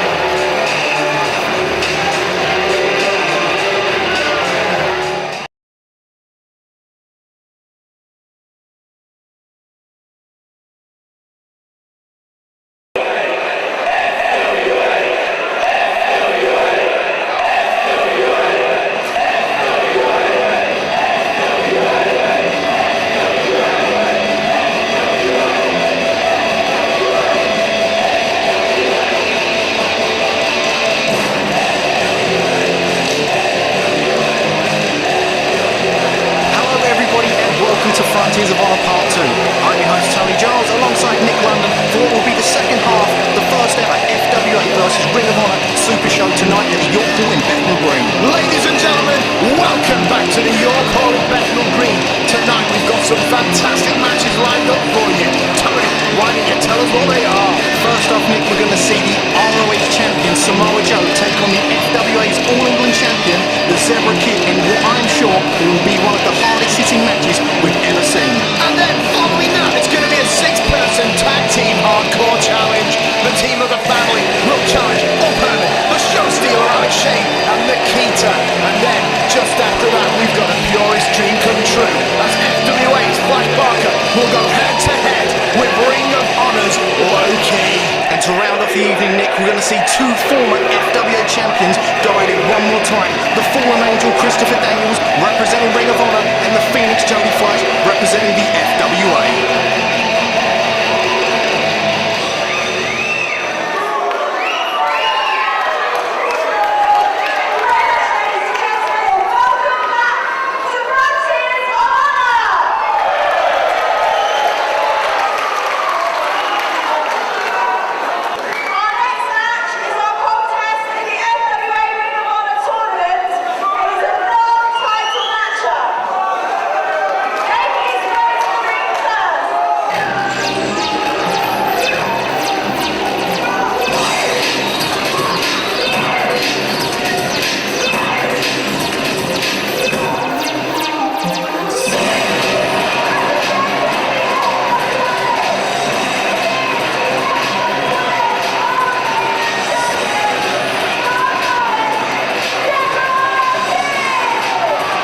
Ladies and gentlemen, the Zebra Kid, the current FWA heavyweight champion of the All England division. But I've got to tell you, Tony, what's missing from this picture? And Nick, it looks as though the Zebra Kid is without his FWA All England title at the moment. Now, I've been speaking to the Zebra Kid behind the stage, and he's been telling me that he's not bringing the title to the ring.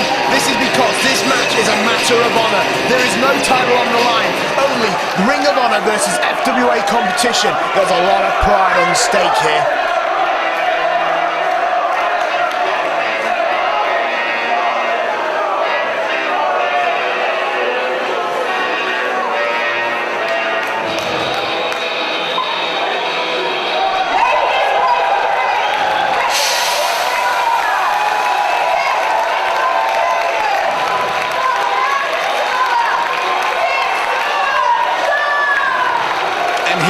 Nick, the Ring of Honor champion Samoa Joe.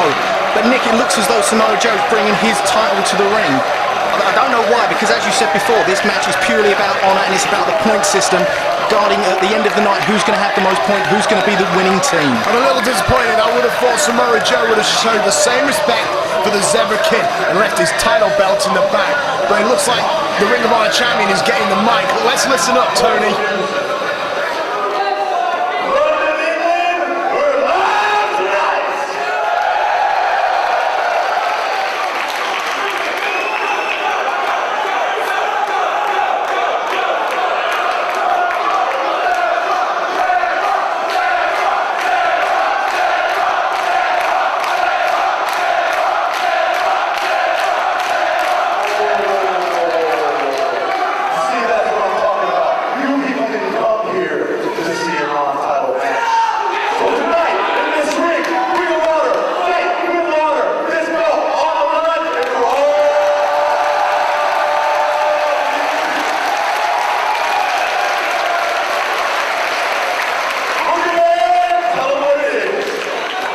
Well, there you have it, Nick.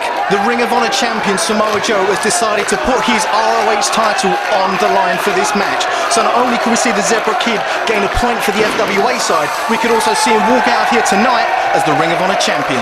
You got to remember, Tony, currently it's 2-1 to the FWA. Now, if Zebra Kid can now win this match, it'll be 3-1 to the FWA. And he's going to be the new Ring of Honor champion. Now, what a better way to guarantee future dates over in America. But let's not think about the future. Let's think of this match, because we've just added another dimension to it. Ring of Honor title on the line, and they lock up. As we see both men lock up there, Samoa Joe in with a headlock on the Zebra Kid. Zebra Kid's going to maybe want to try and break out of that. He doesn't want to get bogged down too early in the match. Samoa Joe, though, takes the wrist. There we go, Samoa Joe with the wrist, but the Zebra Kid showing why the England are so technically proficient. Nice reversal there, but Samoa Joe's managed to get out of the grapple situation. It seems to be more of a warming up procedure at the moment, Tony. Both these men are very hard-hitting, Nick. You wouldn't look at the Zebra Kid and think so.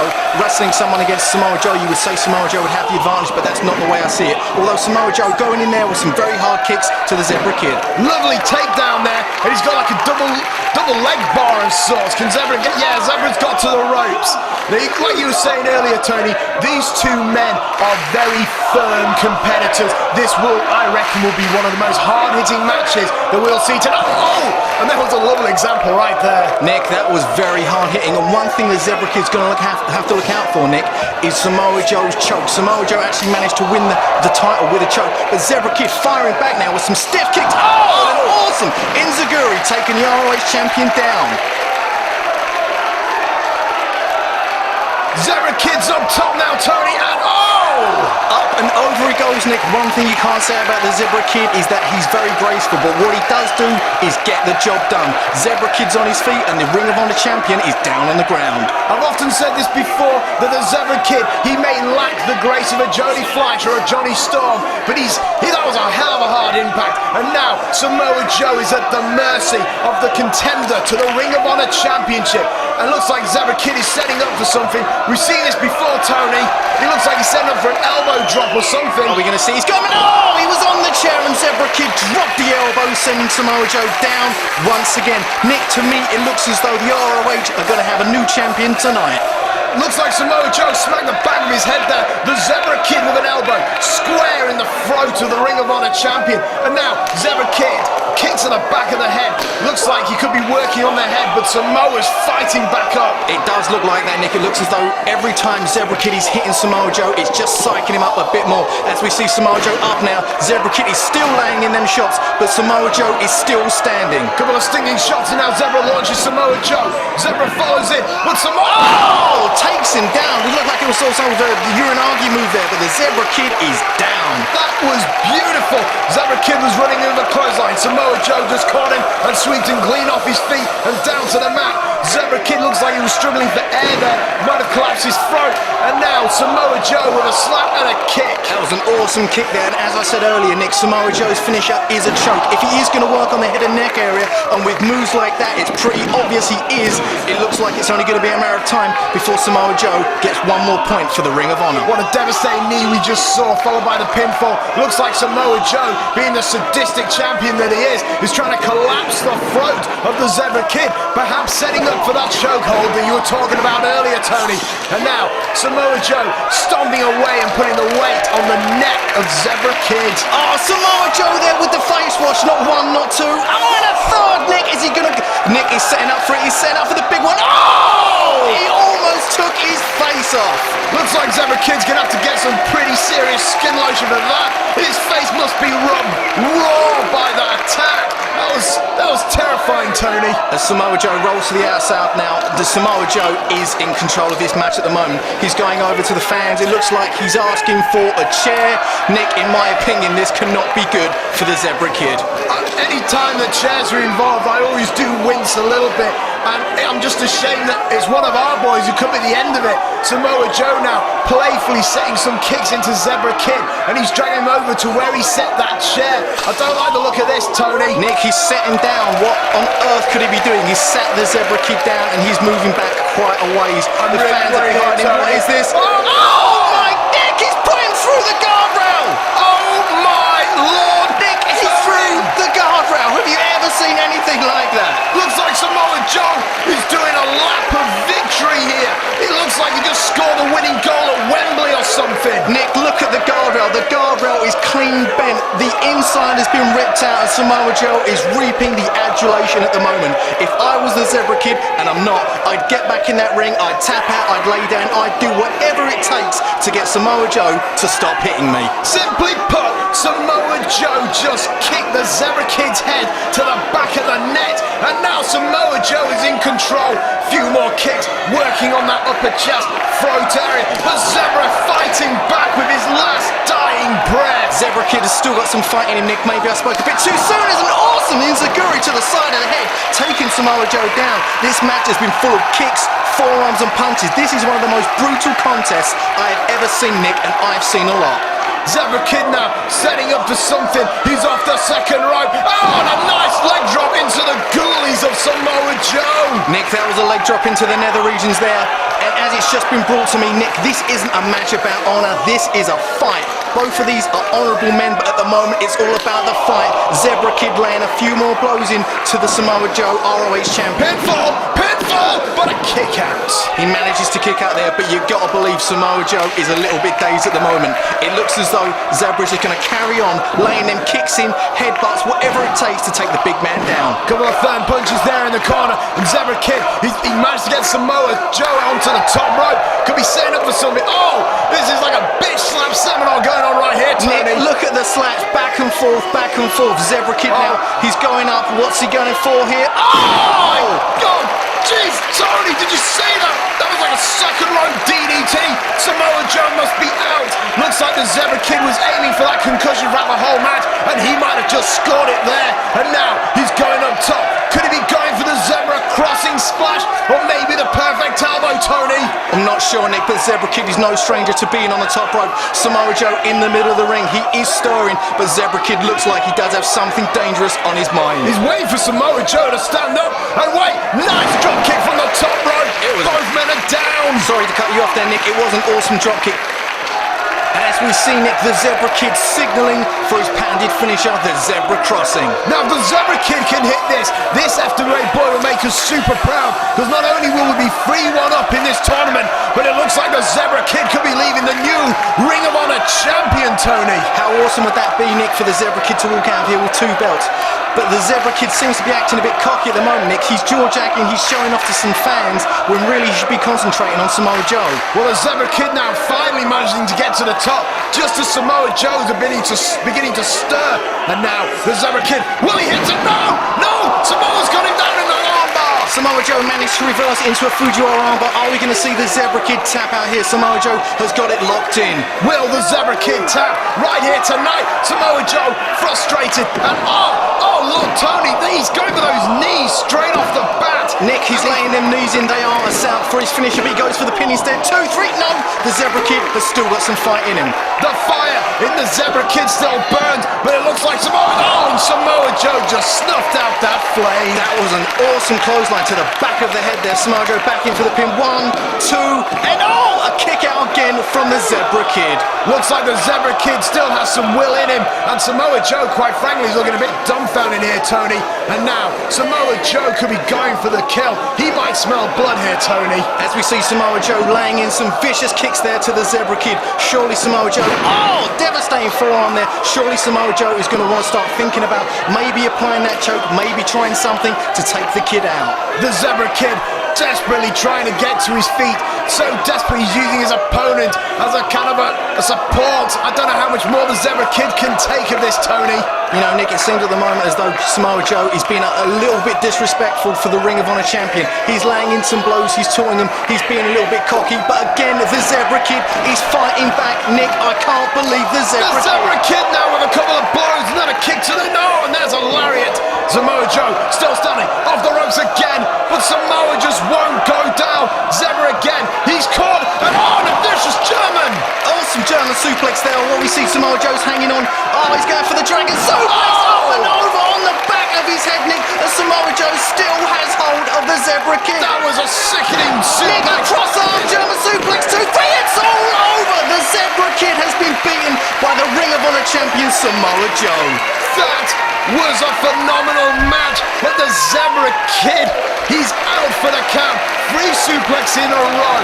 The German, the full Nelson, and then finally, it was sort of like how would you call it? A wrist-lock German suplex, Tony. You know more on this. It was a cross-arm German suplex, Nick. It doesn't matter what the name of it was. At the moment, we see Samoa Joe standing on his feet. He's still got his belt, and he's won over the admiration of these FWA fans here tonight. And at the moment, Nick, as it stands, it's 2 to Ring of Honor and 2 to the FWA.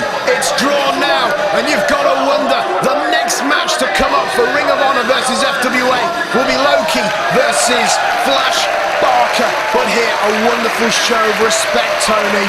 And you can see the look on Samoa Joe's face, he's happy, and you can see the look on Zebra Kid's face, he's clutching the back of his head. Nick, as you said, he may be out on his feet. Tomorrow he's going to be battered and bruised, but I think tomorrow he's going to have a whole heck of new fans for the Zebra Kid. They all got behind him for this match. The Zebra Kid should not be disappointed with that match. And as for Samoa Joe, what a hell of a representative for the Ring of Honor company. The Tony coming up next, 6-person hardcore tag team challenge. The Family versus Ulf Herman, Nikita, and the show stealer Alex Shane. Nick, the feud between the Family, Alex Shane, Nikita and Ulf Herman has been brewing for a very long time. And for me, this is the boiling point right here tonight in the York Hall Bethnal Green. We're going to see a hardcore match, the likes of which the FWA fans have never seen before. Lock your doors, batten down the hatches. This is going to be a hardcore night to remember. Earlier tonight, Tony, we heard from the Family in regards to this upcoming match. However, now we're going to go backstage to hear from Alex Shane, Ulf Herman and Nikita in regards to their challenge with the Family.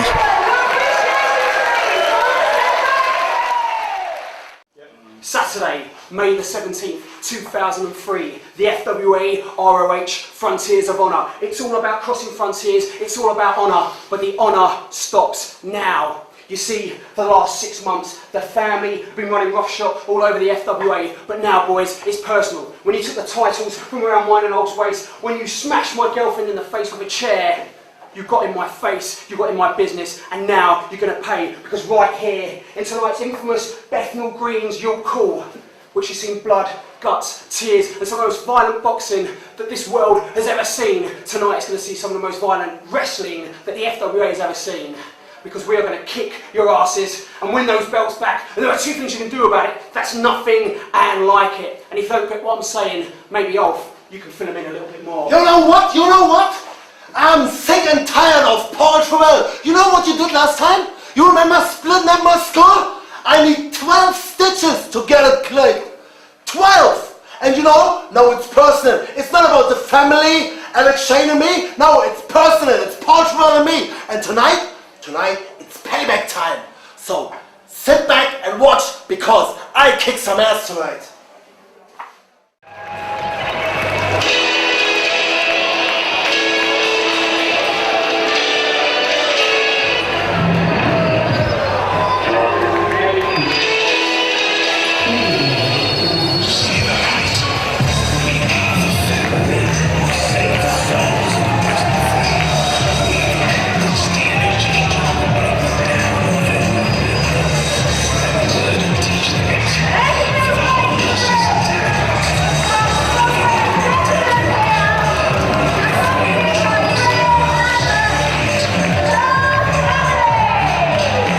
Here we see Nick, the Family making their way down to ringside, the FWA Tag Team Champions. We've got the Messiah Brandon Thomas, Solid Gold Scott Parker, Paul Travell, Ian Disciple and Ash, formerly of the New Breed.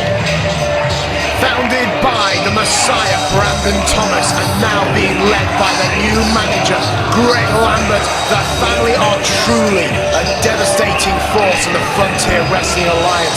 Currently, they are the holders of the Tag Team Championship, which you see the Messiah holding so proudly in the back there.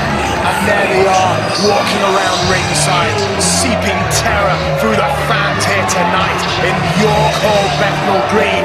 But although they're seeping terror into the fans right now, what they're going to face is even more terrifying, and that is a swearing German, an angry show stealer, and one nicked off Nikita. Tonight is going to be a war. Indeed it is, Nick, it is going to be a war. Brandon Thomas looked around the FWA locker room and he chose what he likes to call the forgotten warriors of the FWA. He chose Scott Parker, he chose Ash of the New Breed, and he chose Paul Travell to join him in the Family. And under the guidance of Brandon Thomas and under the leadership of Greg the Truth Lambert, the Family are not only 1 but 2 times FWA Tag Team Champions.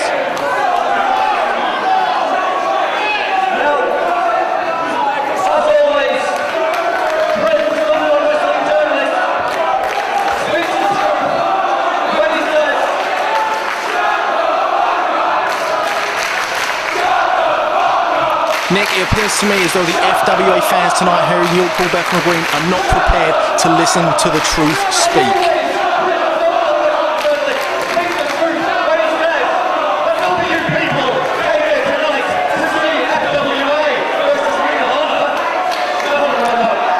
Nick, it seems as though the truth is trying to get over to these fans that they're not here to see FWA versus a Ring of Honor. They're here to see the family. And Nick, for me, that is just ludicrous. Well, I don't know, Tony. I mean, you are talking about the FWA Tag Team Champions. I mean, come on, Tony. There is a massive competition going on here. UK versus the USA. The FWA versus Ring of Honor. The Ring of Honor promotion has a series of fantastic tag teams. Surely the FWA could have brought one of these teams over to face the family. But no, the family were once again looked over by the FWA management.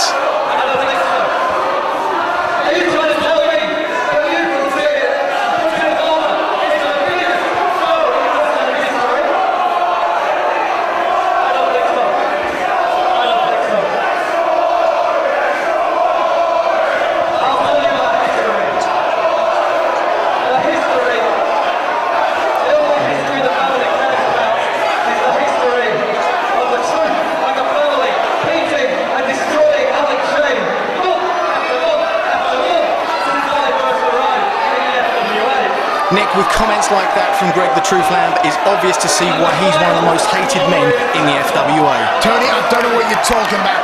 Greg the Truth Lambert, with his leadership skills, have dragged out of the cutter the careers of men like Paul Travell and Scott Parker. Scott Parker was considered a shoo-in for the FWA title, and look where he is now. Oh, wait a minute, Tony. Looks like action's about to pick up. And the lights go down, and it looks as though their opponents are about to make their way down to ringside. The show stealer Alex Shane, Herman and Nikita.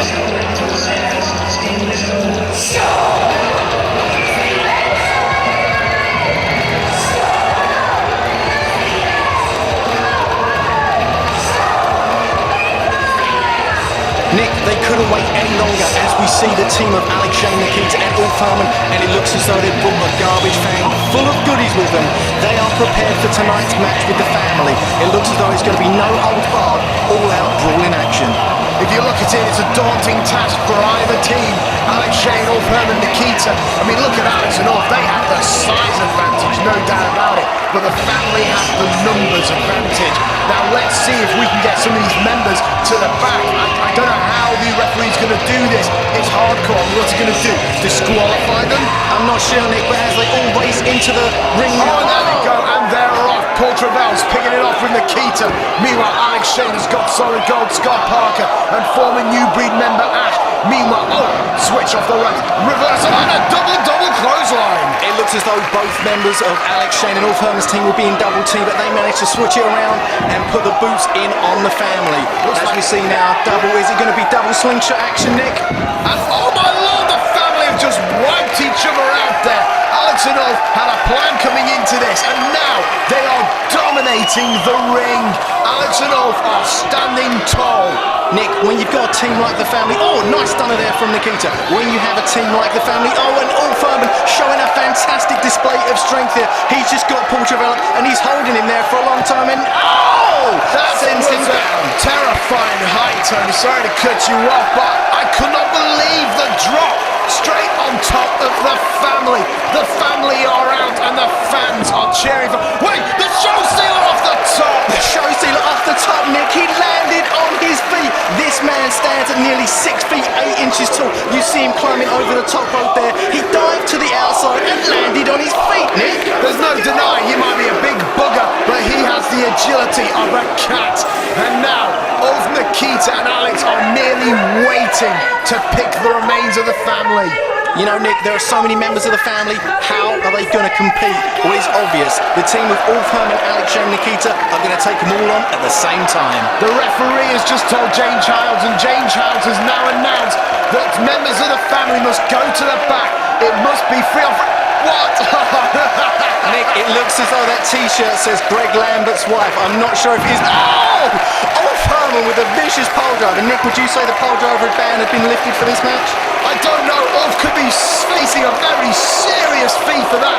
He just pile drove Greg Lambert's wife. That was hilarious. You gotta love these wild fans in the front row, Tony. Nick, going back to what you said, the referee has issued a count saying basically members of the family that aren't involved in this match have to go to the back.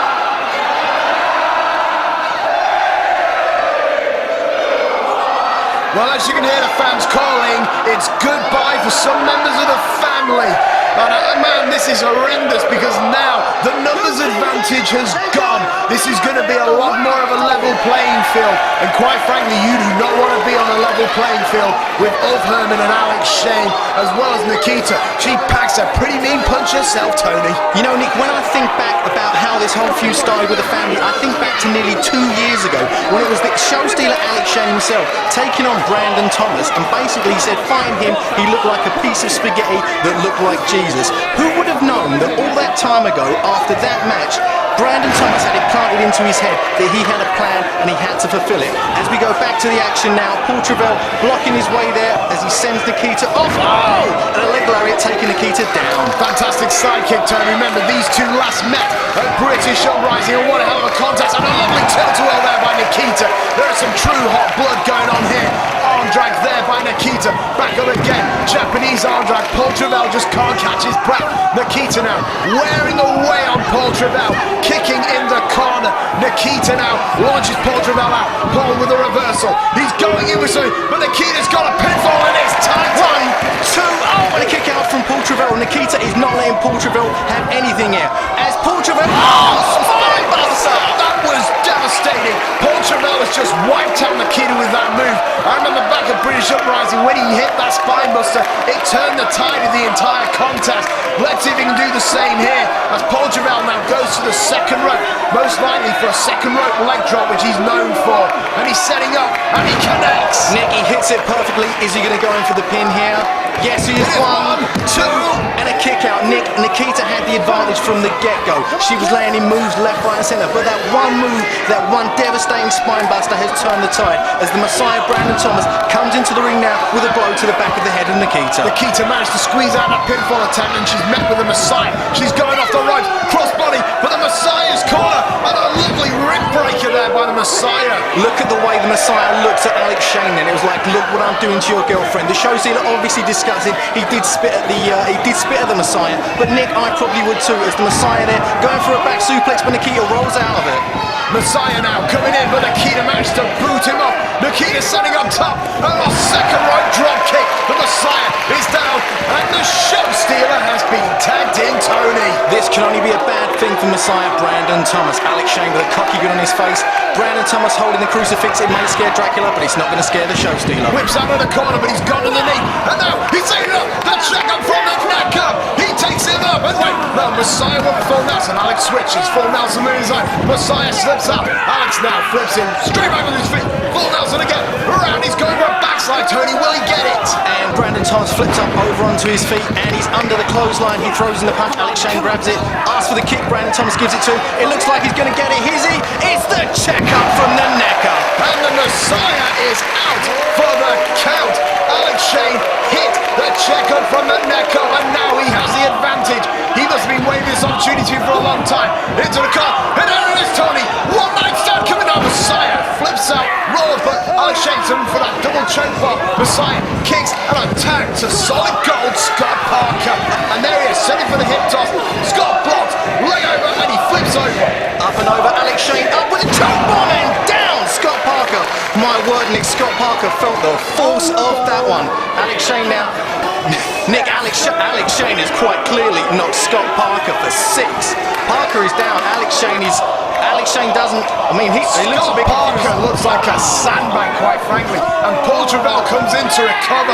Oh my lord, I'm worried for Scott Parker, but I'm more worried for Paul Travell, who's in there with one angry man. And Alex is signaling to the near 7-foot German of Herman, and Herman is in this match. It looks as though Paul Travell has a petrified look on his face, and if I was Paul Travell, Nick, I sure as hell would do. Paul Travell's looking around, he's thinking, what can I do? What can I do against this 7-foot German? My Lord, Tony, remember these two have some true animosity between each other. After all, do you remember when Paul Travell smashed that chair over Ulf Herman's head?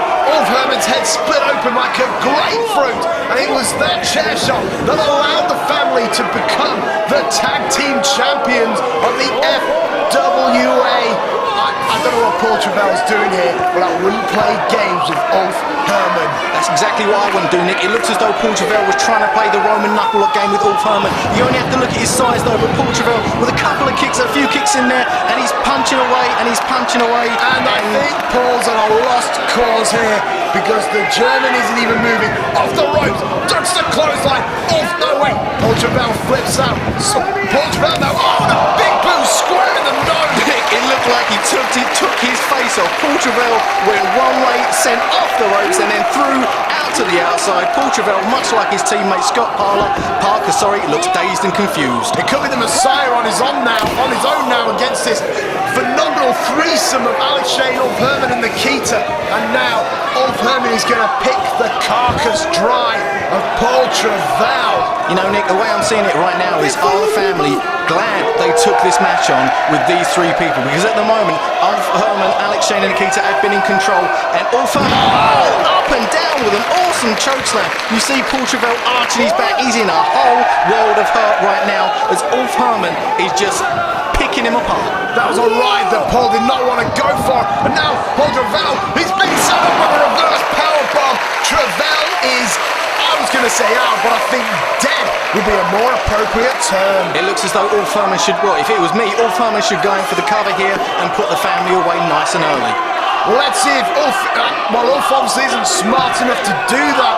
He's picking up Paul Travell, and Paul Travell with almost like a football-like kick to the golden balls of Ulf Herman, and now a snapmare, and Ulf Herman is down. Nick, you saw it there, the other members of the family distracting referee Andrew Coyne, and Paul Travell managed to get the boot in there as he goes with a nice second rope moonsault onto Ulf Herman. Into the pin, no, too soon, Tony. It was too soon. It's going to take a lot more than that to put Ulf Herman away as the Messiah is tagged back into the match. It looks as though the family are going to have to use dirty tactics on the team of Ulf Herman, Alex Shane and Nikita. A nice suplex there from both members of the family taking Ulf Herman down. The righteous one, Paul Travell, and the Messiah, Brandon Thomas, managed to power over Ulf Herman with that double super. Referee Andrew Coyne just got lobbed into the ropes, and Messiah's been set up. Alex Shane now with a Shane-sation. Alex Shane up and over with the Shane-sation. It's not often you see the show stealer do a few moves in every match, and each one has been devastating. Much like that suicide dive over the top rope from Paul Travell. You know, say what I like about the family, I can't take away from the fact that they're awesome wrestlers. Nikita up and down, and Nikita from the top rope down as well. Nikita picked her spot beautifully, and everyone is waiting. Scott Parker with a gold rush as well. Nick, pandemonium is striking all over the York Hall in Bethnal Green at the moment. And what's happening here? The big German is up and down as well. I've always wondered if a German could fly, and now I know. Everyone is out. I think the only man standing, I think it was the Messiah, Brandon Thomas. Everyone else seems to be out on the outside, Tony. And Brandon Thomas, speaking of the devil, he's a sort of senton from the top row. A nice senton there from the Messiah. Everyone has jumped over the top, over the ropes. Everyone is on the outside. Ulf Herman and the referee are the only men standing at the moment. The family are down. Some of the team members of Alex Shane's team are down as well. Everyone getting slowly up to their feet at the moment as Alex Shane is leading the Messiah somewhere. Oh, and face first into the guardrail.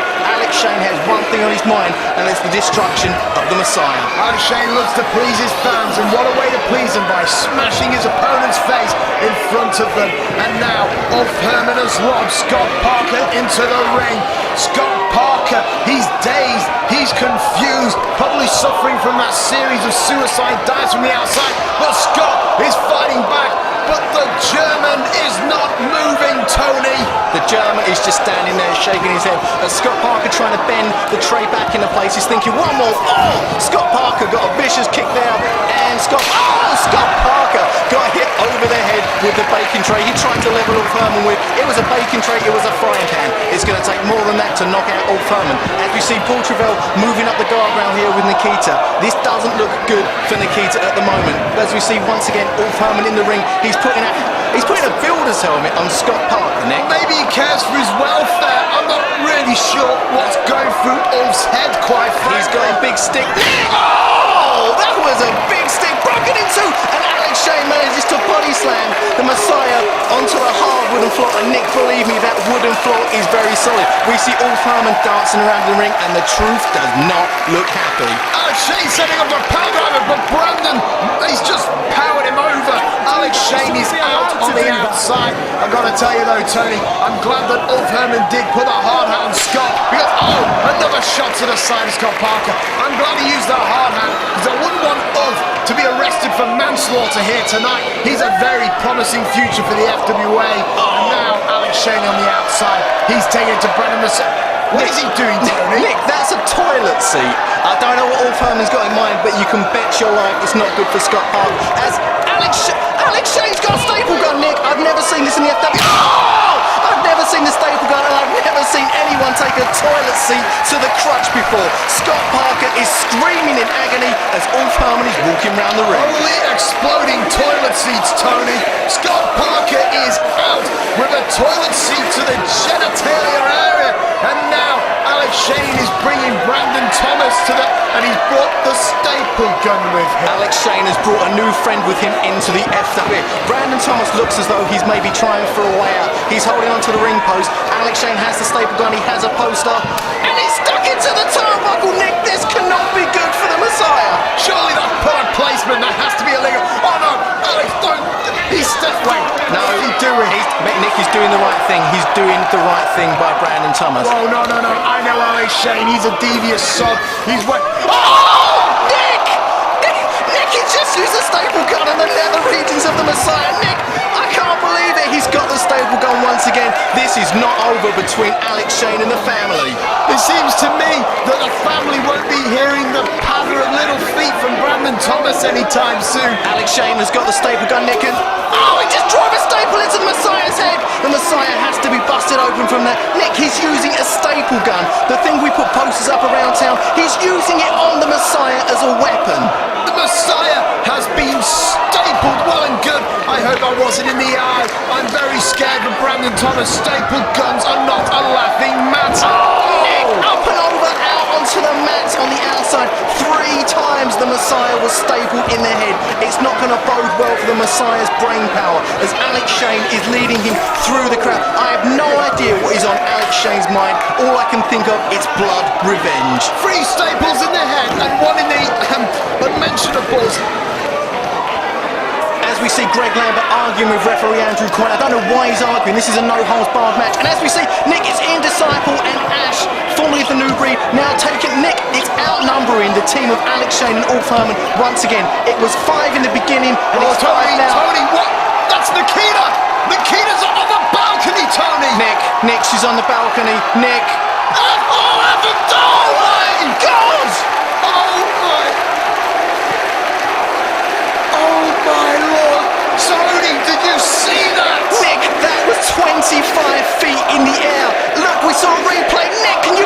The second time, Nick, we have just seen Nikita jump 25 feet in the air from the balcony. To my knowledge, that is the first time I have ever heard or seen a woman do that, ever.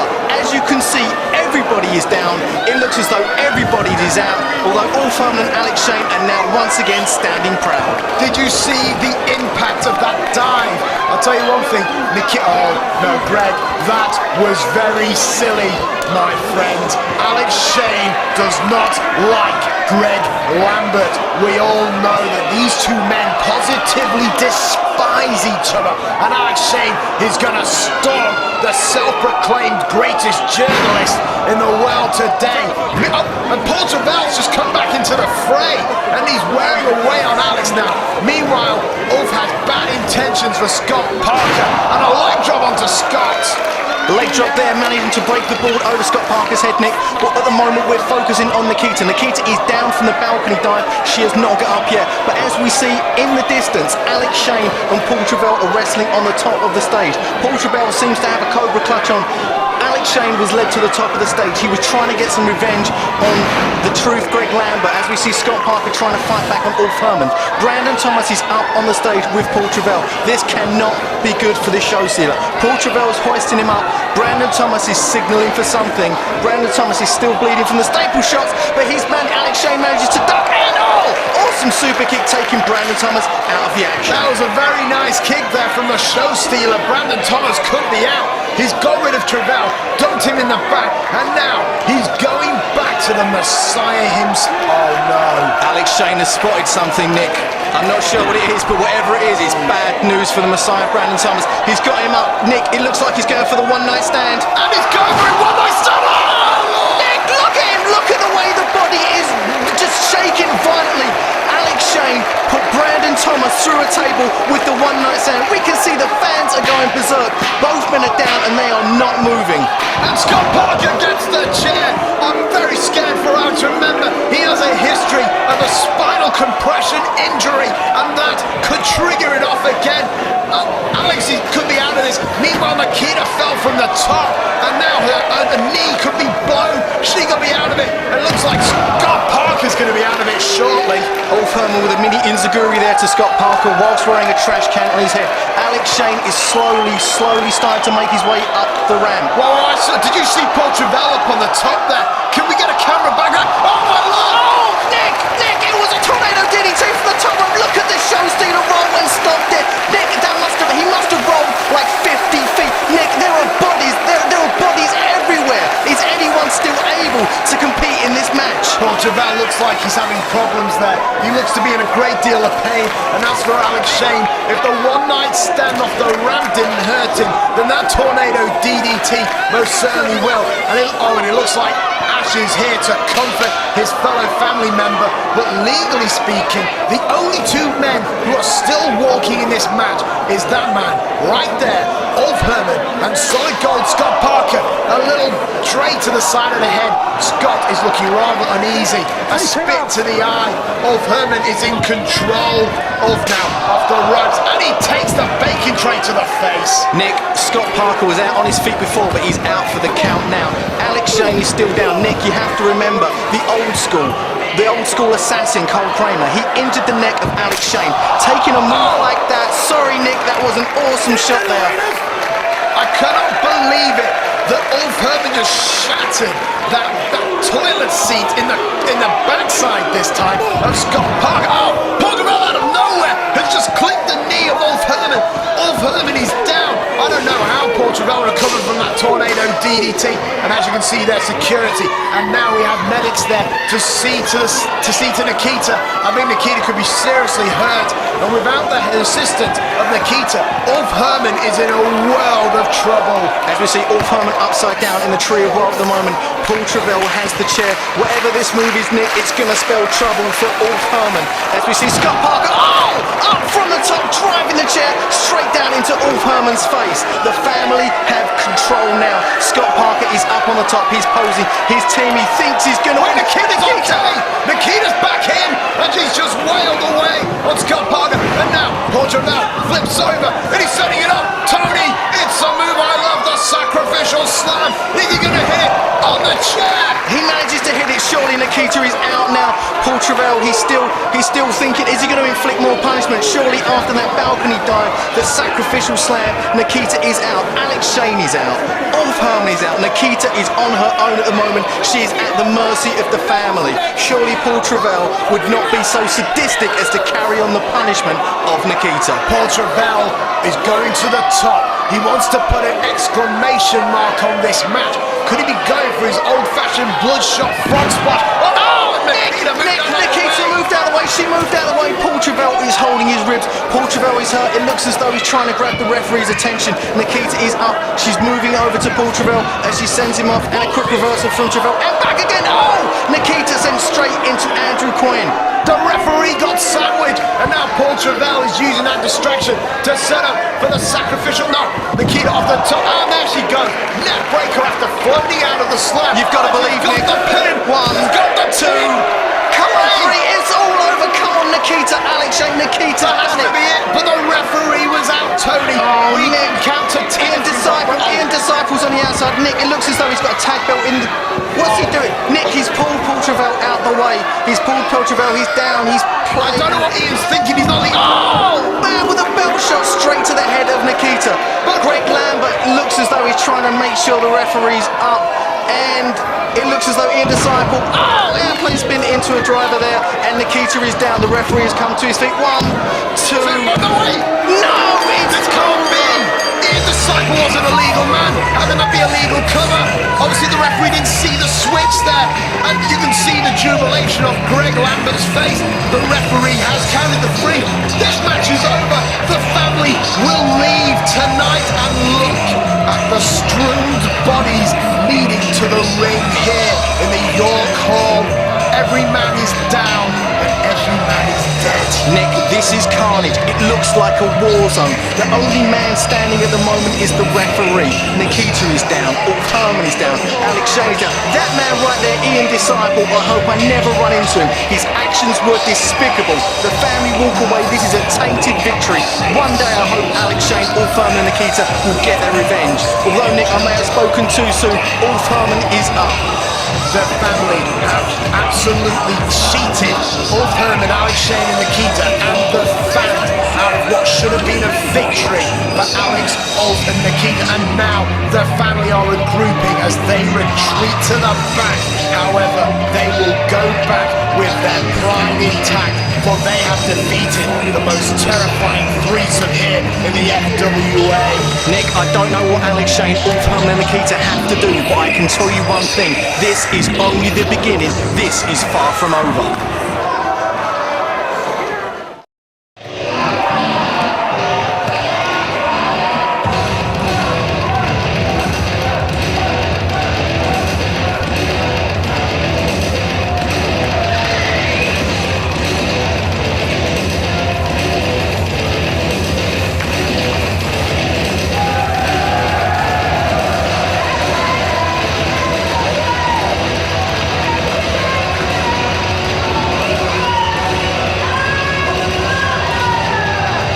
Ladies and gentlemen, this is Fleisch Barker.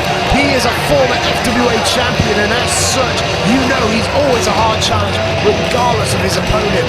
Fleisch Barker, as of late, he's been showing signs of a no-holds-barred-esque style in the FWA. So how appropriate is it that at Frontiers of Honor, he takes on the Ring of Honor's own Loki? Both men have very strong styles, and they're also very similar. Though I must admit, Tony, Fleisch Barker tends to be a bit more ground-based, whilst Loki is a bit more there with his kicks. It's true, Nick, Loki can be a bit of a high flyer as well, but as you said earlier, this is going to be a purist's dream match. Fleisch Barker Loki for the very first time.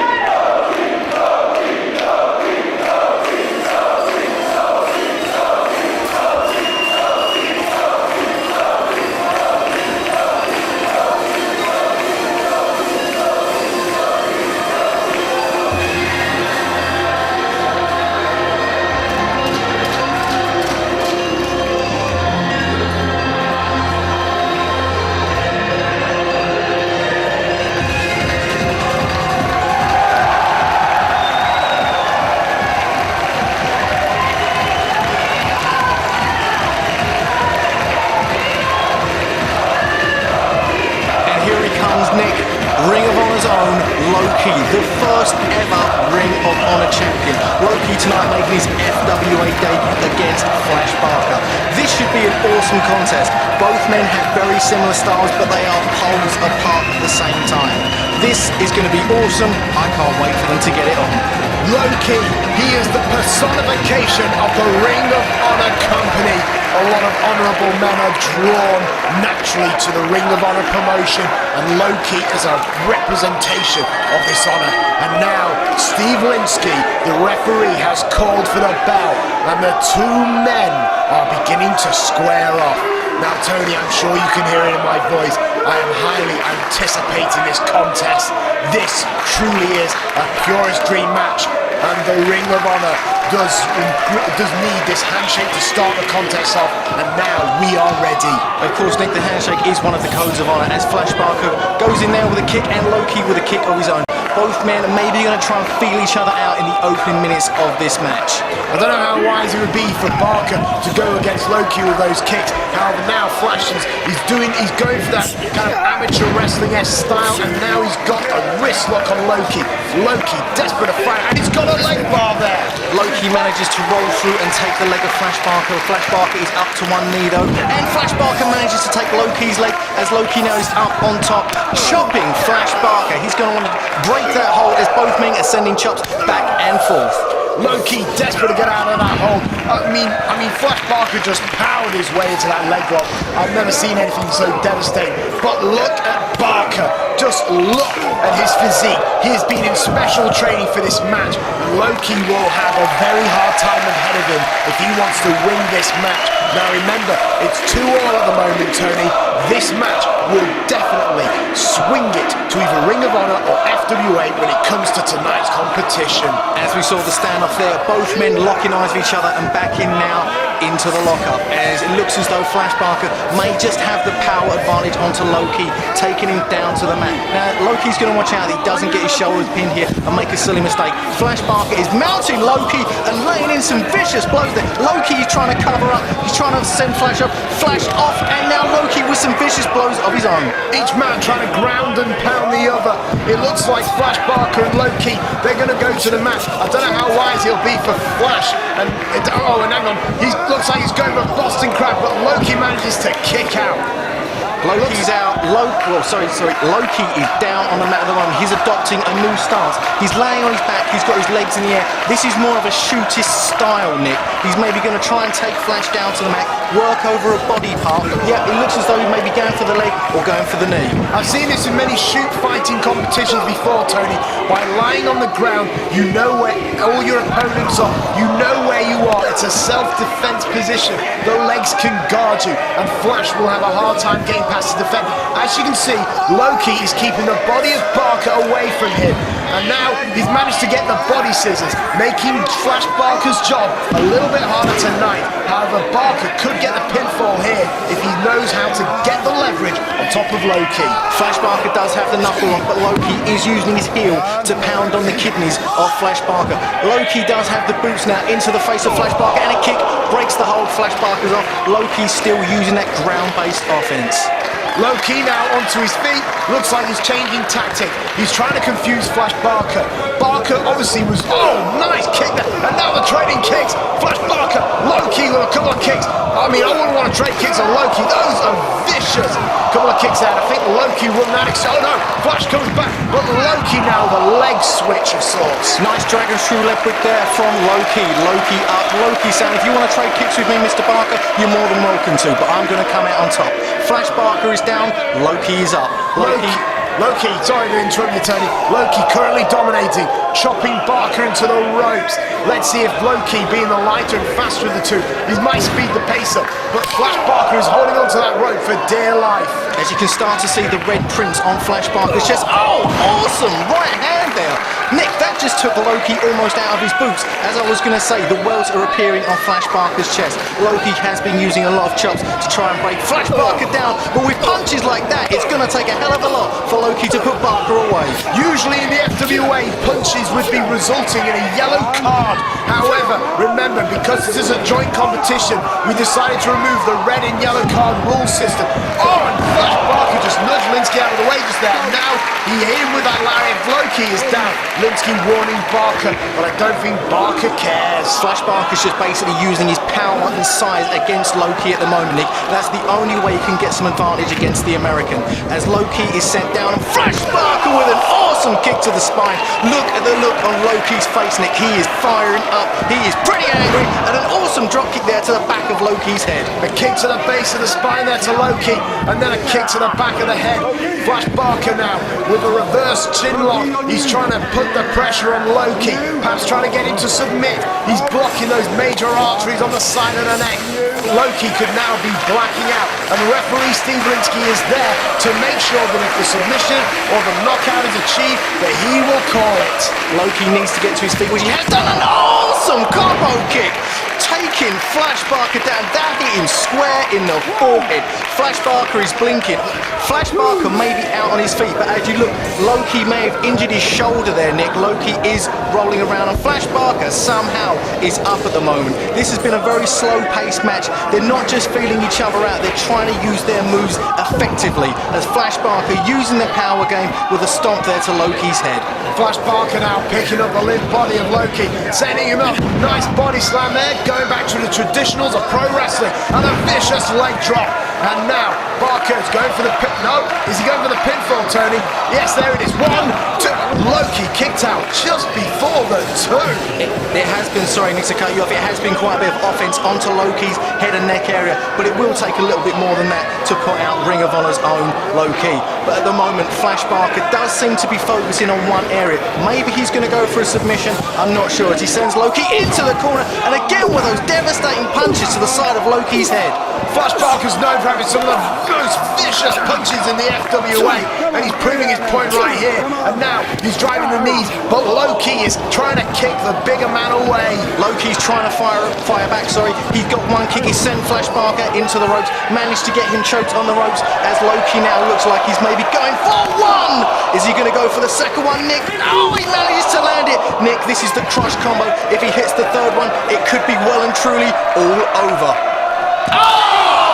Holy sweet mother, Tony, that was vicious. I've seen Loki's kicks before, but none that aggressive. And now Barker could be over. What? No! Nick, I think Flash kicked out just at the 2 there. you know what, Nick, that was a surprise to me. Not many people have managed to kick out of the crush combo. The third kick to the side of the head took Flash down. It looks as though Flash was out, but Loki is utilising them kicks on the head and back area of Flash Barker. And he goes in for the pin now. 1, 2, no, a kick out from Flash Barker. Are we going to see the Dragon Crutch from Loki? That's one of his favourite finishes, with a stop there from Loki and an awesome Muta-like elbow. I cannot believe that Flash Barker and Loki are still going. I have a newfound respect for both men. They truly are bringing each other to the limit. Loki now with a cover. 1, 2. But Flash managed to kick out. Both men are kicking out just after the 2. I cannot see either man going down for the 3. Now remember, Tony, if one of these men win, it'll become 3-2, either to Ring of Honor or FWA. Whoever wins this match will give a massive advantage. Oh, series of kicks there. They're vicious. But Barker's going. Barker off the rope. He's trying to go for a pinfall, but Loki reverses. Loki dropped toe-holded there, Flash Barker onto the ropes. He was going for the koala kicks, but Flash Barker managed to switch it round, as Loki now off the second rope. Oh, an awesome side kick to the head. Nick, how much more punishment can Flash Barker's head take? I mean, Flash Barker is a big man, but if you knock someone's head off, you're going to take him out. I cannot believe that Flash keeps kicking out. That springboard off the second rope into the side kick, that should have knocked out Barker for good. But Flash Barker is still going, and Loki must be getting frustrated. And you've got to believe that when you're in the ring with a professional like Flash Barker, you don't want to get frustrated. Barker now into the corner, and Loki will chop him to death. Loki opening up with the chops there, some Mongolian chops, sorry, to the head, some to the chest. Loki is basically dominating this match at the moment, but Nick, as we've seen it so far in this match, it can go one way or another, as Loki running in there with an awesome kick straight to the face. Bloody hell, Tony, they got a lot of velocity there, and he just drove his leg lariat into Barker. I cannot believe that this match is still going on. You would have thought Linsky would be compassionate enough to end this match, but I suppose you wouldn't want to upset the fans. We want a definite winner right here tonight. A nice European uppercut there by the young American. Barker Barker replying in tow. A nice chop there, bringing up well. Oh, that will burn the skin of any man. Double Mongolian chop, a vicious right hand. Oh, and a wheel kick. Low kick utilising the cartwheel kick once again. Basically, they're just trying to chop and hack and beat the living hell out of each other, Nick. You know, you talk about your pure wrestling divisions in companies all over the world. This is the kind of action we like to see in the FWA. Two wrestlers going at it tooth and nail. Chops left and right as Loki now in with the triangle lock, trying to cut off the air supply of Fleisch Barker. A triangle lock deeply applied in there. Fleisch could be fading away. You can see the blood rushing to his face. Fleisch desperate to fight out. Loki trying to put the pressure on, but we'll see if Fleisch can get out of this. Maybe he can get to the ropes, but I'm just not sure at the moment.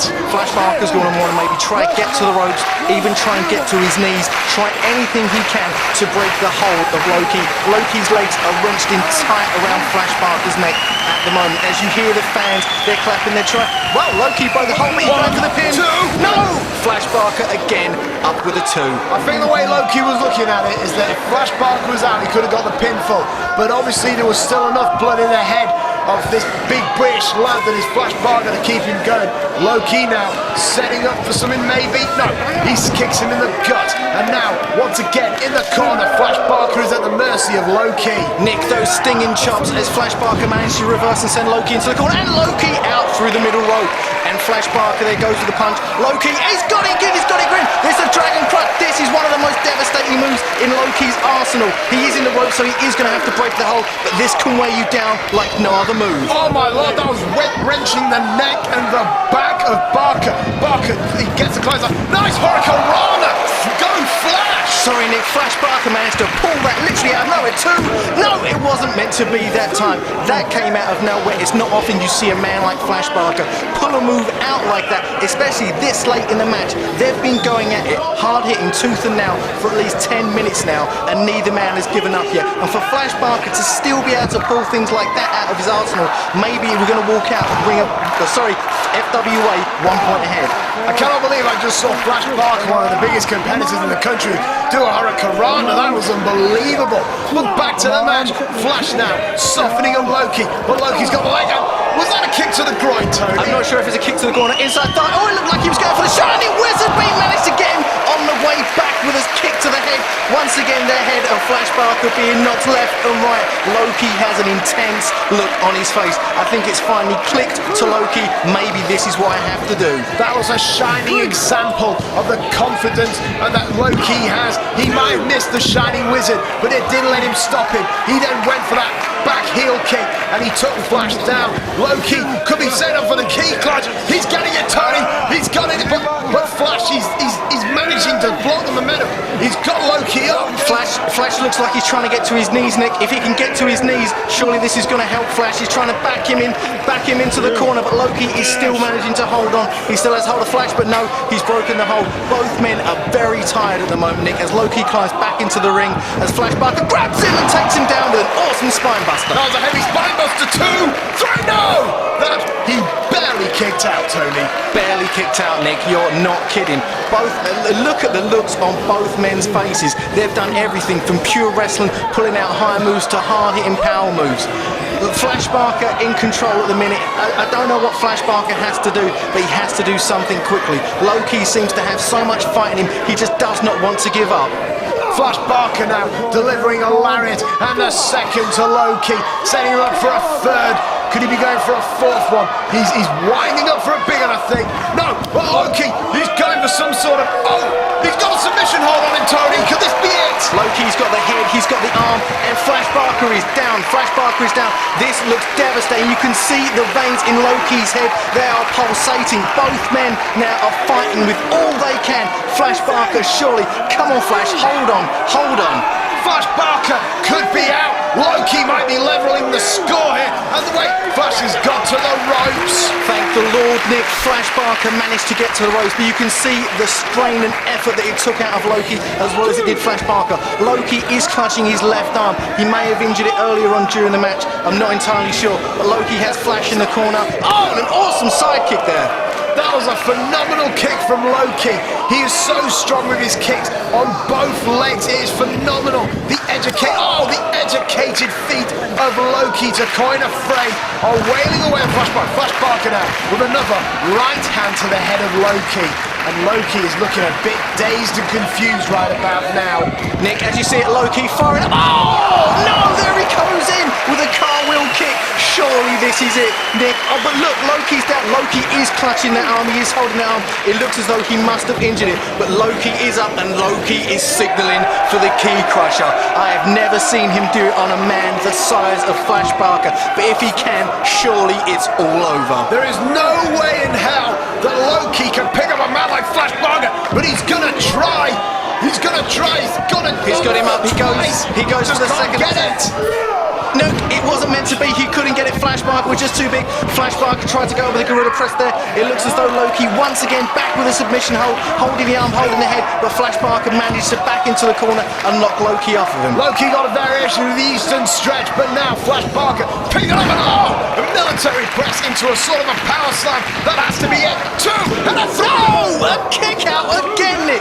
It seems like every time one wrestler has the advantage, 1 minute it's Flash's way, then Loki fires back. Then Loki's in control, and then Fleisch fires back. It's back and forth, Nick. This is so hard to call. I swear that was the end of the match, and now Fleisch Barker could be signaling for his signature move, the flash in the pan. Oh my, Loki escapes. He's got him in a double underhook suplex, and oh my lord, Tony, both men are out. I don't know who got the worst of that one. Yeah, sorry, Nick, there. I'm not sure who got the worst of it. Loki is blatantly clutching his arm now, as referee Steve Linsky is admonishing the 10 count. Now, if this goes to a double count out, I'm not sure what the point situation will be.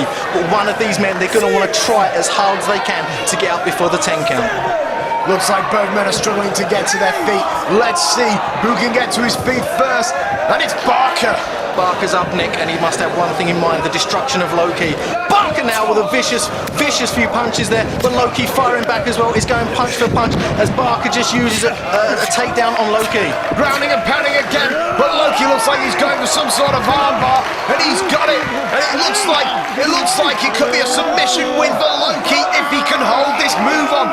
Fleisch Barker, center of the ring, but he's battling out. You can sense the excitement from the fans. And right, another right, and he keeps waving away. The point situation is dire here. Loki now again with the arm. Once again, Loki back into the cross arm breaker. He had it on before, and Fleisch was trying all as hard as he could to try and punch his way out of it. But Loki back into the cross arm breaker. Both men have broke the hold though, and whoa, the bell! Barker submitted. I think he submitted anyway. Nick, he must have done. Loki had the cross arm breaker, but I'm not sure. Let's hear the decision. A draw? Can we have a draw in this contest? Nick, I'm not entirely sure how that will stand, but the ring announcer Jane Charles has just said this match is a draw. It must have gone to the time limit. That's the only reason I would say it has gone to a draw. Neither man managed to pin the other or tap out. Tony, listen to the fans.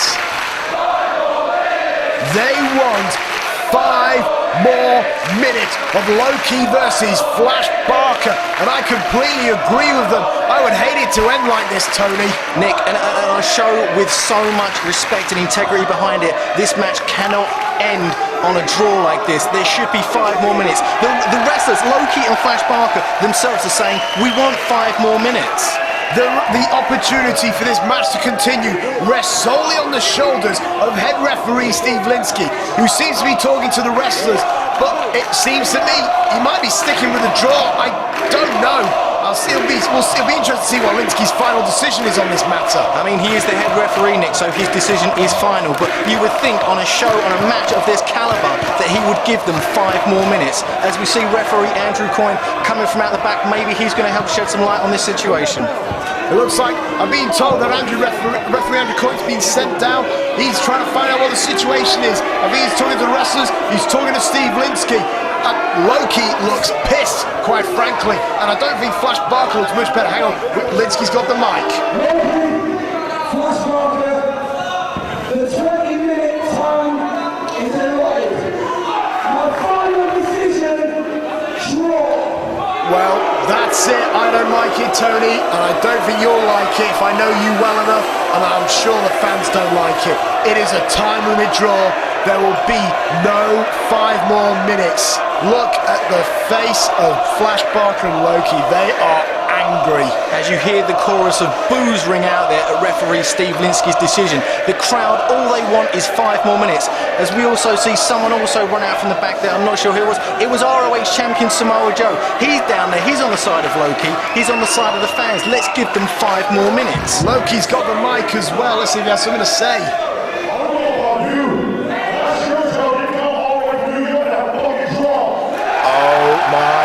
Tony, this is getting rather heated.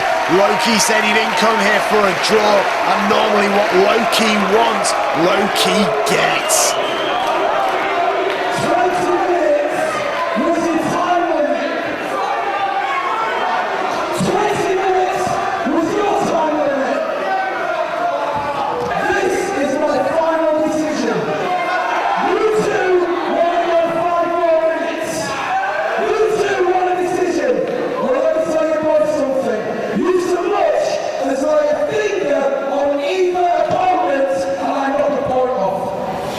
You lay a finger on him, you lose the point. You start, you lose the point. This match is a draw. Nick, the referee's decision is final, and to emphasise the point, the referee has stated that if either man touches each other, a point will be deducted from their team's side. So obviously it's in Fleisch, Barker's and Loki's best interest to just maybe leave the ring.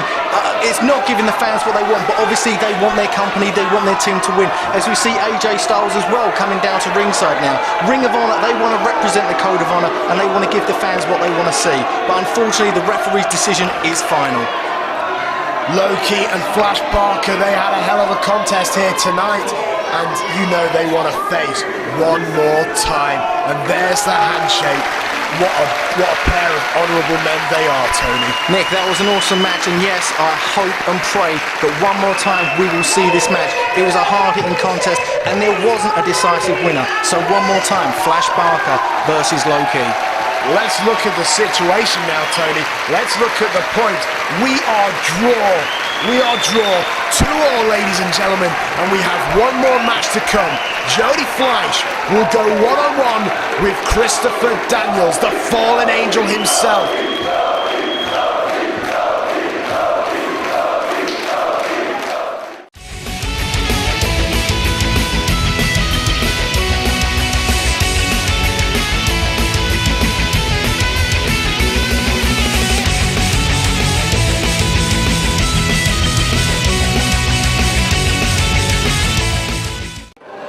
Ladies and gentlemen, owing to the draw, the final match will decide the winner of the tournament. Making his way to the ring.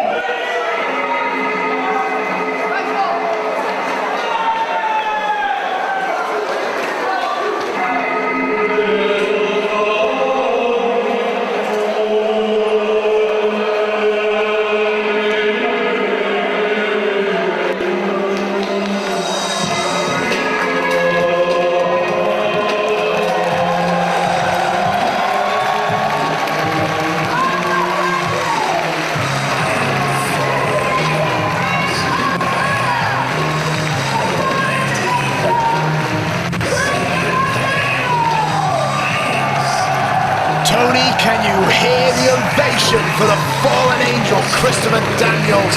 He may be as evil as they come, but I'll tell you one thing, Tony, he is truly the biggest obstacle in the Ring of Honor promotion. And tonight, he's going one-on-one with our golden boy of the FWA, Jody Fleisch. It's going to be a hell of a contest, Tony. After all, this will be the first time that Christopher Daniels and Jody Fleisch will have gone into the ring one-on-one ever since Christopher Daniels managed to wrestle the FWA heavyweight title away from the Phoenix. That's right, Nick. Jody Fleisch is going to be looking for revenge here. He's also going to be looking for that point for the FWA. But in my mind, Jody's probably going to be looking for revenge first and foremost. If it wasn't for the fallen angel, Jody Fleisch would still be the FWA champion.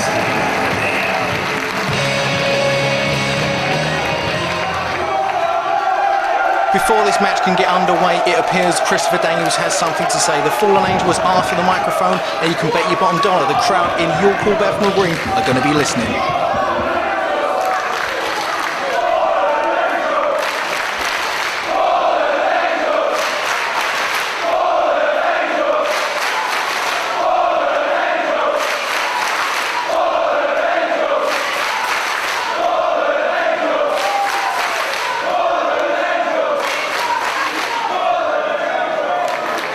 You know what? I know who the hell I am. I don't need your help. And I'd like to correct the drum in front of me. I don't represent Ring of Honor. I represent the prophecy.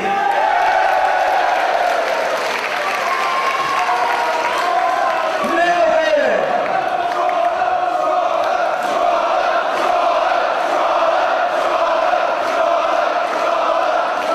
You know what?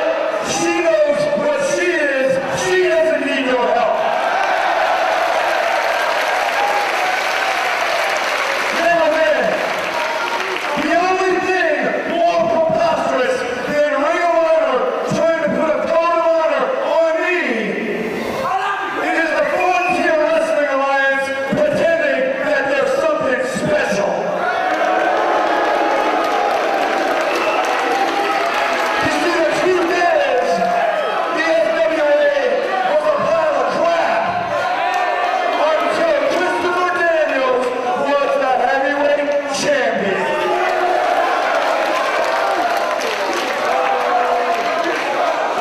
In fact, if it was up to me, I would never even come back to this hellhole of a country.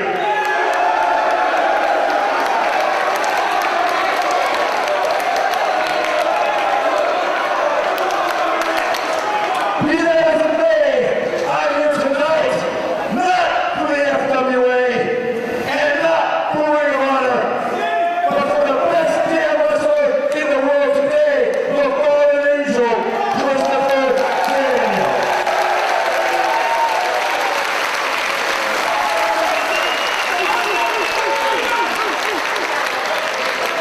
And tonight, I put all of you stupid fans and to Jody Fleisch why I am the best. And that's the gospel according to the Fallen Angel.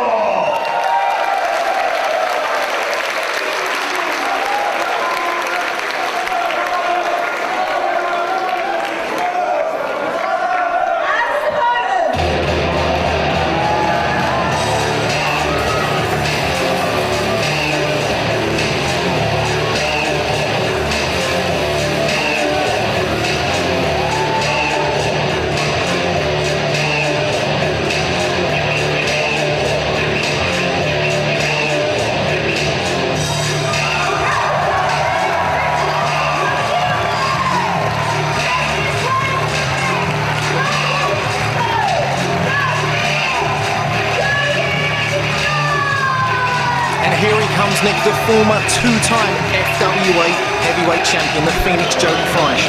You were right when you said these men haven't met in a ring yet since Christopher Daniels beat Jody Fleisch for the FWA title. Jody Fleisch is surely going to have revenge on his mind, but he's also going to think about getting that vital point that the FWA need to walk out tonight the victors. You've got to believe that Jody Fleisch will be feeling some good vibes here tonight. It was in this very arena, it was in York Hall that Jody Fleisch lifted the FWA heavyweight title in that phenomenal ladder match against Flash Barker at British Uprising. However, Tony, this isn't about British Uprising, and this most certainly isn't about the FWA heavyweight title tonight. Tonight it's about Ring of Honor versus the Frontier Wrestling Alliance. Whomever wins this match will win it for their entire company. It's true, Nick. Jody is going to be looking for maybe a little bit of revenge, but the emphasis must be on getting that vital point so the FWA can walk out tonight the victors. Well, you heard what the Fallen Angel Christopher Daniels said though, he isn't doing it for Ring of Honor, he's doing it for the prophecy. And I'll be very surprised if referee Andrew Coy can get Fallen Angel Christopher Daniels to shake hands with his opponent tonight. It's true, Nick, as we know, the Fallen Angel never shakes hands. It's part of his prophecy code. This match won't be about respect, it'll be about Christopher Daniels doing this for himself, doing it for the prophecy, and trying to get the win once again over the Phoenix Jody Fleisch. Jody now trying to lumber up as we're getting ready for this contest. Referee Andrew Coy was checking the boots of the Fallen Angel, and now he's going to check the gear of Jody Fleisch. He looks quite happy, and he rings the bell. The bell is rung, and we are underway for the final match of Frontiers of Honor. Christopher Daniels, look at that snake-like gaze he is giving to the Phoenix. Jody now, he must be dreading this contest in some ways, but in other ways, I believe he's anticipating it. He wants to clash with the Fallen Angel tonight. Oh, Jody's hand was slapped away, but he slapped Christopher Daniels right back, Tony. It looks as though Christopher Daniels may try and use maybe mind games earlier on in this game, as we know, earlier on in this match. As we know, Christopher Daniels is a master of the mind game techniques, but it seems as though at the moment the crowd are firmly behind Jody Fleisch, and this is getting to the Fallen Angel already. As we see the Fallen Angel jaw-jacking with some fans up on the balcony, it looks as though Christopher Daniels may be leaving this match already, maybe going to fight some fans, maybe just walking out of the arena. Referee Andrew Coy warning him there, if he leaves, he will lose this match via a forfeit or a count-out. And as a result, Jody and the FWA will win tonight. However, I think that'll be a very unsatisfactory way of ending this contest, even if you are an FWA fan. Christopher Daniels trying to clear the situation up with the ref, but he's just repeating it, I think, Tony. He's got to get in the ring, and he's got to face Jody. Oh, he's calling the fans to the back, I think. I think he's trying to call out some fans, Nick, but what he needs to do is not concentrate on the fans. Yeah, they may not like him, but what he needs to do is concentrate on Jody Fleisch. A win here tonight for the Fallen Angel. He might not see it as a win for himself, but it will be a win for Ring of Honor, and they will walk out tonight the victors. Christopher Daniels, he's back in the ring. It looks like we're about to get underway. You've got to believe this will be a phenomenal contest. Both men look to be in the best shape of their careers, and the fans are firmly behind Jody right here tonight. Both men circling each other now. It looks like we're maybe going for the first lock up there, and both men are locked up, fighting, jockeying for position, if you will. Christopher Daniels is backing off Jody Fleisch. Christopher Daniels with the waist lock takes Jody Fleisch down. And he's floating around in very amateurish wrestling style, but Jody is dominating with a hammerlock. Very nice technique there. He's managed to spread the weight across, and he's putting the pressure right on the elbow joint and the shoulder with that hammerlock. Maybe Jody Fleisch is going to go for the early win here, Nick. I'm not too sure. Jody Fleisch can submission wrestle as well as fly around. Christopher Daniels has made it back up to his feet and into a wrist lock onto Jody Fleisch. I don't think either man are going for the quick win. I think they both know they're here for the long haul, but in the process, you've got to believe. Oh, Jody's flipping out. Nice little nip up. Oh, a beautiful little somersault there, and he's got the wrist lock himself. Sorry, Tony, as I was saying, you've got to believe that both men will be in for the long run. Jody will be looking for the 720 Phoenix DDT. Meanwhile, the Fallen Angel Christopher Daniels will be going for that devastating double underhook driver that he calls the Angel Wings. It's true, Nick, as Jody Fleisch is still wrenching on the wrist lock there. Christopher Daniels is going to want to try and get out of this any way he can. He's trying to grab hold of Jody's knee, maybe. Christopher Daniels is back up to his feet, and he goes for the roll through. But Jody Fleisch, hold it on! 1, 2! No, it was only a 2. Christopher Daniels comes in. Jody now floats through a nice pinfall attempt. 1, 2. No, kick out. It was very clever thinking of Jody Fleisch there as he goes in with a waist lock and a takedown on Christopher Daniels. He's got his arms and into another pin. 1, 2, no! Christopher Daniels kick out 3 pinfalls in a row in succession. That was really quick, Nick. Jody Fleisch is trying to put Christopher Daniels away as quickly as he possibly can. Oh, the Fallen Angel looks rather exasperated, not just at Jody, but at these very ugly ringside fans, quite frankly, and he even offered him a cigarette. I don't know what goes through our fans' minds at some time. Christopher Daniels is not a man to be messed with, especially by anyone inside the audience. The only person who should be messing with him is Jody Fleisch. Jody Fleisch has bested him so far in this ring this evening. Christopher Daniels is maybe walking around outside the ring, trying to get some breath back, trying to wear Jody down by taking the momentum away, and there you see it, Nick, a thumb to the eye from the Fallen Angel. I saw it, Tony, and it's allowed Christopher Daniels to take advantage. He jumps, oh, but Jody caught him on the way over, and he's got him. Oh, there it is, into the headlock. Jody Fleisch with a nice ankle lock there, floated over, back into the headlock onto Christopher Daniels. At the moment, it's starting out as a submission match. Not how I thought it would start out, but it's awesome to see nonetheless. Christopher Daniels is back up now. He does have his arms around the waist of Jody Fleisch. Maybe you want to try and send him off or send him up. Oh, it looks like Christopher Daniels, being the bigger and more powerful man, was trying to lift and drop Jody. However, Jody held on and he's got the headlock off the ropes, but he holds on. Jody Fleisch managing to put the brakes on. Christopher Daniels was trying to send Jody Fleisch off into the ropes, maybe for a clothesline, but Jody Fleisch has been in a situation like this before, and he has fought Christopher Daniels on a few occasions, so he managed to put the brakes on, and he's wrenching, really wrenching in that headlock, Nick. Referee Andrew Coyne is there in case there is a submission, but I doubt we'll get it from this early in the contest. Jody's got the headlock, meanwhile Christopher Daniels does have a waist lock, and he's trying to power out. He's put Jody to the top, and Jody just flipped over neatly. Headlock takeover. Christopher Daniels is down. Nice headlock takeover from Jody Fleisch there, using the agility but still keeping the hold on. Jody Fleisch has not let that move go once, but Christopher Daniels in with a pinfall, but only a two. Jody Fleisch rolling back up, back into the headlock. Looks like both men are trying to just try and pin each other quickly, but referee Andrew Coyne there. 1, 2. Christopher Daniels in with another pinfall, but Jody Fleisch managing to get out there, and Jody Fleisch back over into the headlock. Christopher Daniels with a leg scissors. Jody Fleisch nips up and back into the headlock. Remember, Jody Fleisch was trained by the phenomenal Dino Scalo, so you've got to believe he has a respect for the basics in this sport, and he's showing it right here. He is keeping the control with a headlock, and every time Christopher Daniels gets the advantage, he takes the head again. It's true, Nick. Jody Fleisch has been working and working, and you can see Christopher Daniels is physically worn down. I think it would be stupid to think that he's out already, but it's definitely having an effect on him. Right, referee Andrew Coyne was checking the arm of Christopher Daniels, but Christopher Daniels ain't out yet. You got to believe that this match will be far from over. They're still in a kind of a warm-up moment at the moment, but Christopher Daniels is starting to find out a couple of forearms to the ribs, and he's launched Jody. He sends Jody off. Christopher Daniels up with the leapfrog. Jody Fleisch up with the leapfrog as well. Christopher Daniels with the sleep. Jody Fleisch with the roll through. And now Jody with the headlock again, and Daniels is down. It just proves the skill of Jody Fleisch. Many people write him off as just a high flyer, but he's proving at the moment he can wrestle with the best of them, and Christopher Daniels really is one of the best of them. Jody Fleisch still with the headlock, grounding Christopher Daniels. Christopher Daniels has had very little offense in this match so far, Nick. It's all about Jody Fleisch. Don't believe that Christopher the shoulders down, but Daniels got it back up. You got to believe that Daniels is getting frustrated here. I don't think he was expecting this kind of match out of Jody. It's true, Nick, as Christopher Daniels laying in a few blows there to the abs of Jody Fleisch, sends him up into the ropes. Christopher Daniels sends him up and over. Jody Fleisch now with the waist lock. Christopher Daniels off the rope, down with his shoulder block. Christopher Daniels in control. He jumps over Jody, nice little flip there, kick to the gut. He's going to launch Jody again. Jody off the ropes, he does the clothesline. Top rope, springboards over. Christopher Daniels sends him in again.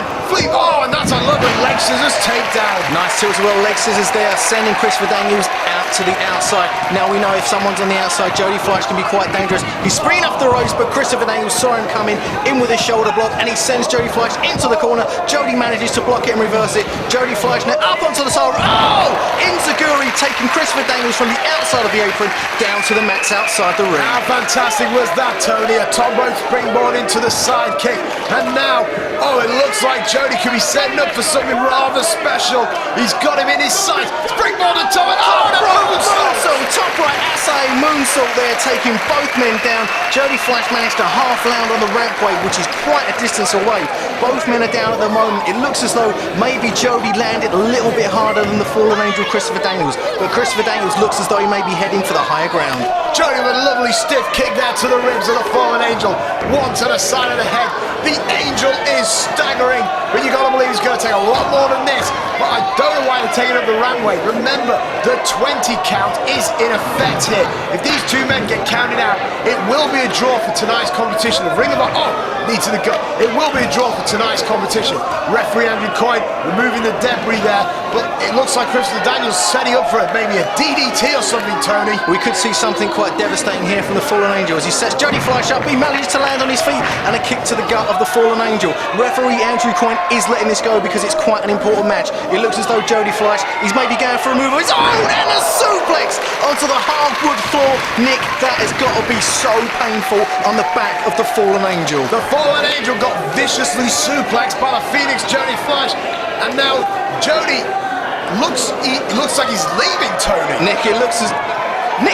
Jody Fleisch had just walked back through the curtain.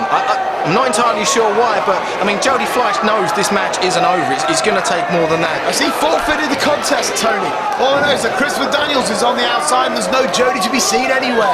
Nick, I'm not sure where the referee is, Nick, but if he is outside the ring, but here comes Jody Fleisch. Jody Fleisch does have a chair in his hand, and Jody Fleisch can be quite dangerous. He's also got one of the backstage crew to give him a hand. Maybe he's holding onto the chair for some reason. What's going on here, Tony? Jody off the right now. What? Hurricane Rana from the chair on the rampway. And look, Christopher Daniels has landed on the mats outside the ring. Nick, as I stated before, during the six-man tag match, that must be about 50 feet in length. And Christopher Daniels has flown from the top of the rampway right down to ringside. I don't know why Jody is so happy. Quite frankly, that should be a disqualification right there. Not only did he use the steel chair, he got the assistant and one of the lowliest backstage hands. Jody now climbing to the top. He's going to monopolize on this situation, Tony. Christopher Daniels is standing on the apron. Oh, and Jody Fleisch with a caution spin there. No! It wasn't meant to be that time, Nick, but going back to something you were just saying, Jody Fleisch shouldn't be allowed to do that move, Nick. If the Fallen Angel with a devastating clothesline there, sorry, going back to what I was saying, if the Fallen Angel would have done a move like that, you would have wholeheartedly agreed and said, well done, Fallen Angel. And that move should have been disqualified as well. You have to be impartial, Nick. There's too much on the line, FWA versus Ring of Honor. But at the moment, it does seem like Christopher Daniels is maybe trying to build up, get back a little bit of offense. Christopher Daniels now struggling it up. That lariat took a lot out of both men, but I think it just took a little bit more out of Jody, quite frankly. He was turned inside out with that move. My Lord! And now Christopher Daniels, he's going to pick at Jody. He just punched him in the back there. Christopher Daniels holding his back, maybe a weakness there that Jody could monopolize, and now he's got him in the ropes, choking him out. Referee ended coin, giving him a fine count to break the hold. It's true, Nick, the referee there gave him a 5 count, he did break the hold. Maybe since Jody was using the submission style in the beginning of the match, Christopher Daniels is going to come back now with a power style and try and break Jody down, and with body slams and vicious moves like he's capable of, he will do so. The Fallen Angel is clutching his back though. That move from the top of the ramp obviously hurt the Fallen Angel, but at the moment he is standing tall and he is in charge. The Fallen Angel now is picking him up for another body slam and he hits it. He's trying to drive the wind out of Jody, and when you haven't got the wind in there, you can't do this slow technical style that Jody was trying to go for earlier on in this contest. And now once again jaw-jacking with the fans. I don't know if that's wise when you've got the Phoenix on his back. It's true, Nick.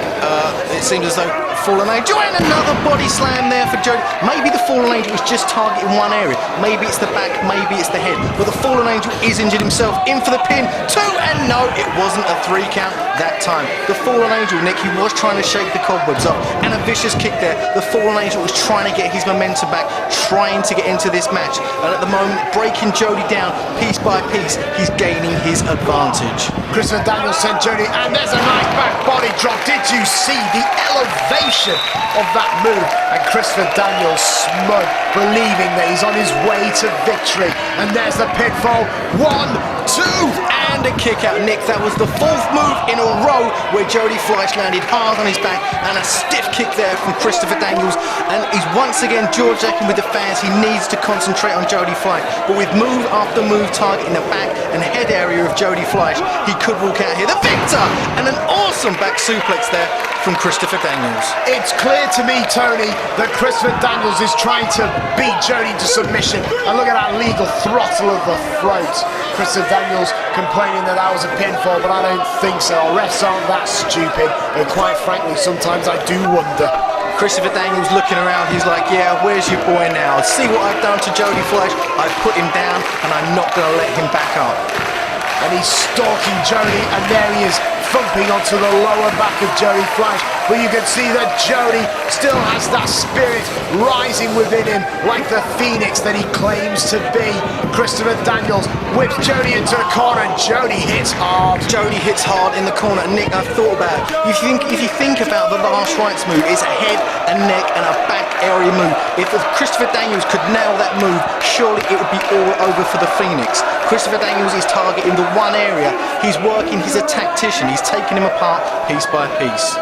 regardless of what move he's going to use to end this match. It's clear that he is aiming for the back, the neck, and the head, as you were suggesting. Back elbow there by Jody. Jody setting him up, has a victory roll. He's going for it. He's line 1, 2. No, a kick out from the Fallen Angel. Awesome victory roll there from Jody Fleisch. Jody Fleisch now in. It looks like both men are going for the backslide. Who's going to get the advantage? Is Jody Fleisch. 1, 2. No! The Fallen Angel managed to kick out. Jody now going for another pinfall attempt. He gets it. 1, 2. Not quite yet. It was tight, but it wouldn't do. Oh, there's a chin breaker. Nice. Jody's been knocked senseless. And now, oh, a beautifully executed T-bone suplex. Sorry for cutting you off there, Nick. Yeah, that was a few awesome moves there from both wrestlers. A few pinfalls, trying to get the quick victory, but then going back to the power game. Christopher Daniels with a nice suplex. Now basically laying the boots into Jody Fleisch's head and back. Christopher Daniels there, laying the boots into Jody, and he's unceremoniously kicked him out of what I presume he believes to be his ring almost, and now he is on the outside. Now, quite frankly, this could be a dangerous situation. You've got steel rail and steel post. Jody Fleisch sent back first there into the ring, well, basically the ring post, the thing that holds the ring up. That solid steel, that has got to hurt. I mean, Christopher Daniels is as much of an FWA wrestler as Jody Fleisch, Nick. He is a former FWA champion. But at the moment, all he's caring about is laying the boots into Jody Fleisch and walking out of here 1 point richer. Remember, Christopher Daniels has beaten some of the best in this business today, and quite frankly, it would not surprise me to see the Fallen Angel beat Jody Fleisch right here tonight. But the same can be said about Jody, which is why I believe this match to be so even. Now, the Fallen Angel, as he's rested, he's wrenching the back of Jody. This is a wise tactic here. Look at what he's doing, Nick. He's basically got his knee planted right in the back of Jody Fleisch's back, and he is driving in. Jody Fleisch is firing up. He's getting to his feet. He's going to try and reverse it. He's trying to spin Daniels over, and he has done. Jody Fleisch has managed to spin round, but Christopher Daniels is back again and lifts him up once again. Blue Thunder Driver, sending Jody down 2. No! Jody Fleisch managed to kick out at the very last second. Look at Christopher Daniels. He's thinking, ref, what are you on? That was a 3 count. After all those high impact moves, he hit the big Blue Thunder Driver, and Jody is still alive and kicking. I cannot believe that we have seen as much energy from the Phoenix. Off the ropes, he's tilting all around. Oh, and he just drives the knee into the back. Picks up Jody again, and onto the other knee. And now, it's clear, Tony, he's targeted the lower back. And now he's going to put some... Oh, here we go. The Ascension to Heaven. Oh, the double jump moonsault, and he lands perfectly on Jody Fleisch's back. Jody Fleisch's back. He must be screaming in agony as the Fallen Angel there looks like he's got some kind of crossface maneuver on Jody Fleisch, wrenching his head back. This has got to be pure hell for the Phoenix tonight. This will be bending the spine in an almost unimaginably painful way. And the Phoenix, Jody Fleisch, he needs to get to the rope if he wants to stay in this contest. Not many people can stay in the crossface, because if the pain won't get you, then your black unconscious state will. It's true, Nick. This isn't the Jody Fleisch that we saw in the York Bethel ring before when he faced Flash Barker. This is a whole new Phoenix that I am seeing tonight. The determination on Jody Fleisch is just awe-inspiring. He's trying to get to the ropes. He's trying to save the points for FWA, but Christopher Daniels is not prepared to let that hold go. Jody's almost got to the rope, Tony. Can he grab it? And he does. Jody Fleisch manages to get to the rope, and the referee is telling Christopher Daniels to break the hold. But Christopher Daniels has inflicted a heinous amount of punishment on Jody Fleisch's head, neck, and lower back area. The Fallen Angel, Christopher Daniels, is claiming it was one of the fans that put him off. He's pointing to all the fans, but the referee, Andrew Coyne, he can't do anything for these fans. I think this was a silly mistake from the Fallen Angel, because he might have allowed Jody to recover ever so slightly. It's true, Nick. The fans are not on the side of Christopher Daniels at the moment. You can hear them shouting at him, and you can hear him trying to, no, I don't want to hear any of that. Calm down. I'm the Fallen Angel. I'm going to win this match. But Jody Fleisch slowly is getting to his feet, maybe on the comeback trail. Off the ropes, Jody rebounds, takes him up, Travell. Jody onto his feet, ducks the clothesline. Oh! The stepper pins a Gary, and Fallen Angel, he's down. That's right, Nick. Both men are down now. Jody Fleisch saw the opportunity and he took it. Jody Fleisch is back up onto his feet. This is the Jody Fleisch we know and love. It looks like Jody's building up all the momentum in the world. Whips the Fallen Angel off. Superb drop kick to the face of the Fallen Angel. Spinning heel kick. Angel down. Phoenix now picks him back up, whips him out of the corner, the reversal, flips over, nice little flip there, and another enziguri to the Fallen Angel. As the Fallen Angel is stumbling about the ring, surely the only thing that's keeping him up at the moment is the fact he's in an upright position. Jody Fleisch puts a foot on them and goes in for the pin. No. He's not going to pin him like that, Nick. It is about honor. As Jody Fleisch goes for the standing moonsault and hits it perfectly. And now a standing shooting star press to Jody Fleisch. No, it was only a 2 count. Maybe if he'd have hit that move from the top rope, it would all be over right now. Jody Fleisch looks like he's heading up to the rings. That's me. That moonsault standing shoots. Oh, beautiful Hurricanrana got the pinfall. 1, 2, close. I just wonder if that standing moonsault was more of a hot dog. I've got to wonder how effective it truly was. It may cost him because Nick, an overhead DDT. The Phoenix Jody Fleisch head was driven down into the mat, the cold, unforgiving mat of the ring. And now the Fallen Angel, Christopher Daniels, is signaling for the corner. He's signaling for something, Nick. I don't know what we're going to see here. Are we going to see the Ascension again? But no, Jody Fleisch manages to move out of the way with the last bit of energy he had. Christopher Daniels now has to be all busted up inside as Jody Fleisch has managed to climb to his feet. Daniels went to the well once too often, and now Jody up top. He catches him, he flips off onto his front, and he hits a enziguri of his own. It's been enziguri central at the moment, Nick, as the Fallen Angel goes in for the pinfall. It was only a 2 count. Look at Chris Daniels. He's like, what do you mean, ref? That was only a 2 count. I think that was a perfect display of Jody Fleisch's flexibility. That was one tight pinfall, but he kicked out. He's setting it up, Tony. He's setting up for the Angel Wings. If he hits this, it will be a... Oh, no, he flips up. Goes for the pin. 1, 2... Very close. Very close there. The Phoenix managing to get the pinfall. And once again, That's it. No, the Phoenix got the pinfall on Christopher Daniels. He got the small package. What are we going to see here? Are we going to see a roll-up? 1, 2, no.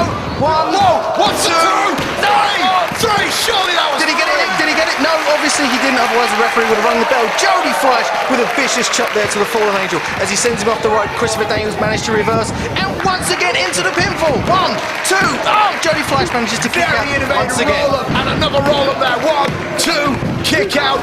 The Fallen Angel getting frustrated. Fallen Angel is frustrated, Tony, and you can see it. He's trying to put away this young, cocky man that is Jody. Oh, elbow to the face, a punch back in retaliation. Another. Jody now springs to the top, but an uppercut catches Jody. A nice palm strike there from Christopher Daniels. It looked as though maybe Jody Fleisch was setting up for the 720 DDT, and if he'd have hit it, it would have been all over. But Jody Fleisch is still up on the ropes as Christopher Daniels is maybe setting him up for something. Nick, it's going to be a high risk maneuver, and they call it high risk because it can end quite badly. But Christopher Daniels seems to be setting up Jody maybe for the superplex, Nick. I'm not sure. Christopher Daniels is desperate to hit this superplex from the top rope. If he can hit it, it'll be a massive advantage for him. But Jody's managing to fight out now. Phoenix and Daniels, they're both fighting away, punching right and left. But Christopher Daniels, he's got the headlock though, but Jody forces him back down. Jody Fleisch manages to force the Angel down, and what are we going to see from Jody Fleisch here? Jody Fleisch is on the outside as he springboards up. Oh my word, Nick, have you ever seen anything as beautiful? 1, no, he manages to kick out 2. Nick, have you ever seen anything as beautiful as Jody Fleisch's shooting star press? From the corner, from the middle, it doesn't matter where he hits it, it's an awesome move. I'm just surprised that the Fallen Angel managed to kick out. Looks like Jody might be going for another one. He's going to the outside, possibly to do another springboard maneuver. And he's signaling at... Nick, I've just seen something. Nick, what is that? It looks like he's going for the... No! Jonny Storm! Jonny Storm just used a chair. No! The Angel's wings! Christopher Daniels hit the Angel's wings. 1, 2, 3! And there it is! Tony, he got it! He got it! He got it! Jonny Storm rammed that chair into the side of Jody Fleisch when the referee didn't see. And now, Jonny Storm wailing away on his hated rival. Nick, do you know what this means though? Nick, FWA have lost, the Ring of Honor have won, and it's all because of Jonny Storm. I wouldn't have minded if Ring of Honor won, but look at how Christopher Daniels and Jonny Storm have ruined this contest for me, for you, and for all the fans in the FWA. Oh, what's this, Tony? It looks as though Jonny Storm is helping, surely not. Christopher Daniels has Jody Fleisch in the Angel's wings.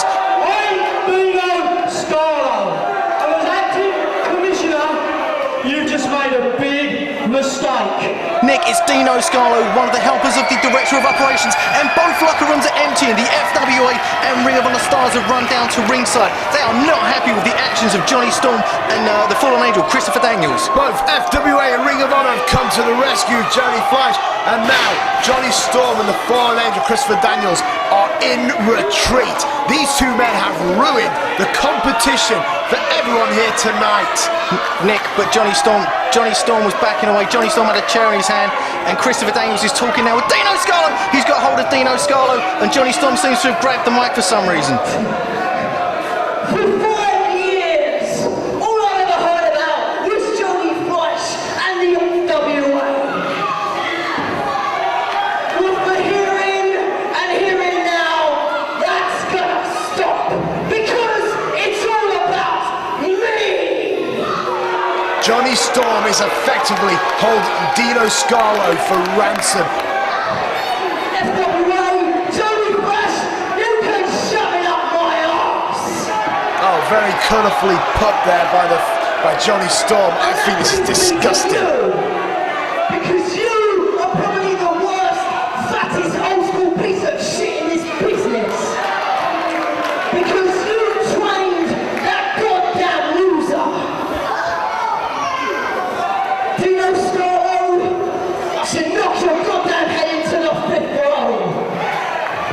Nick, I am appalled at Jonny Storm's actions. But we've got better ways to screw you, and that is ruining the FWA by making Ring of Honor beat you tonight. Well, he certainly did that, though there's no shame losing to the Ring of Honor company. You know, I think we were very loud and clear about our message, but it seems you don't really understand. So Johnny, explain it to him in a way they'll understand. No! Dino Scalo just got wiped out, and now FWA and the Ring of Honor locker room are after the Jonny Storm and Christopher Daniels. This is heinous. Dino Scalo just got viciously attacked, Tony. I can't believe the actions of Jonny Storm. I knew he was a small, bitter man, but I didn't know he'd stoop this low. Basically, he's just taken out his former trainer, taken out his mentor, taken out the guy that trained him and Jody, Dino Scalo. He's run to the back like the coward he is. When any of these guys catch up with him, there's going to be retribution. Dino Scalo has been busted open at the hands of Jonny Storm and the Fallen Angel, Christopher Daniels. Dino Scalo is out on his feet at the moment. I am outraged at the behaviour. Nick, the blood of Dino Scalo is on the hands of Jody Fleisch, but you've got to believe it's on the head of Jonny Storm. I've been Tony Giles alongside Nick London, and this has been Frontiers of Honor. Ladies and gentlemen, thank you and good night.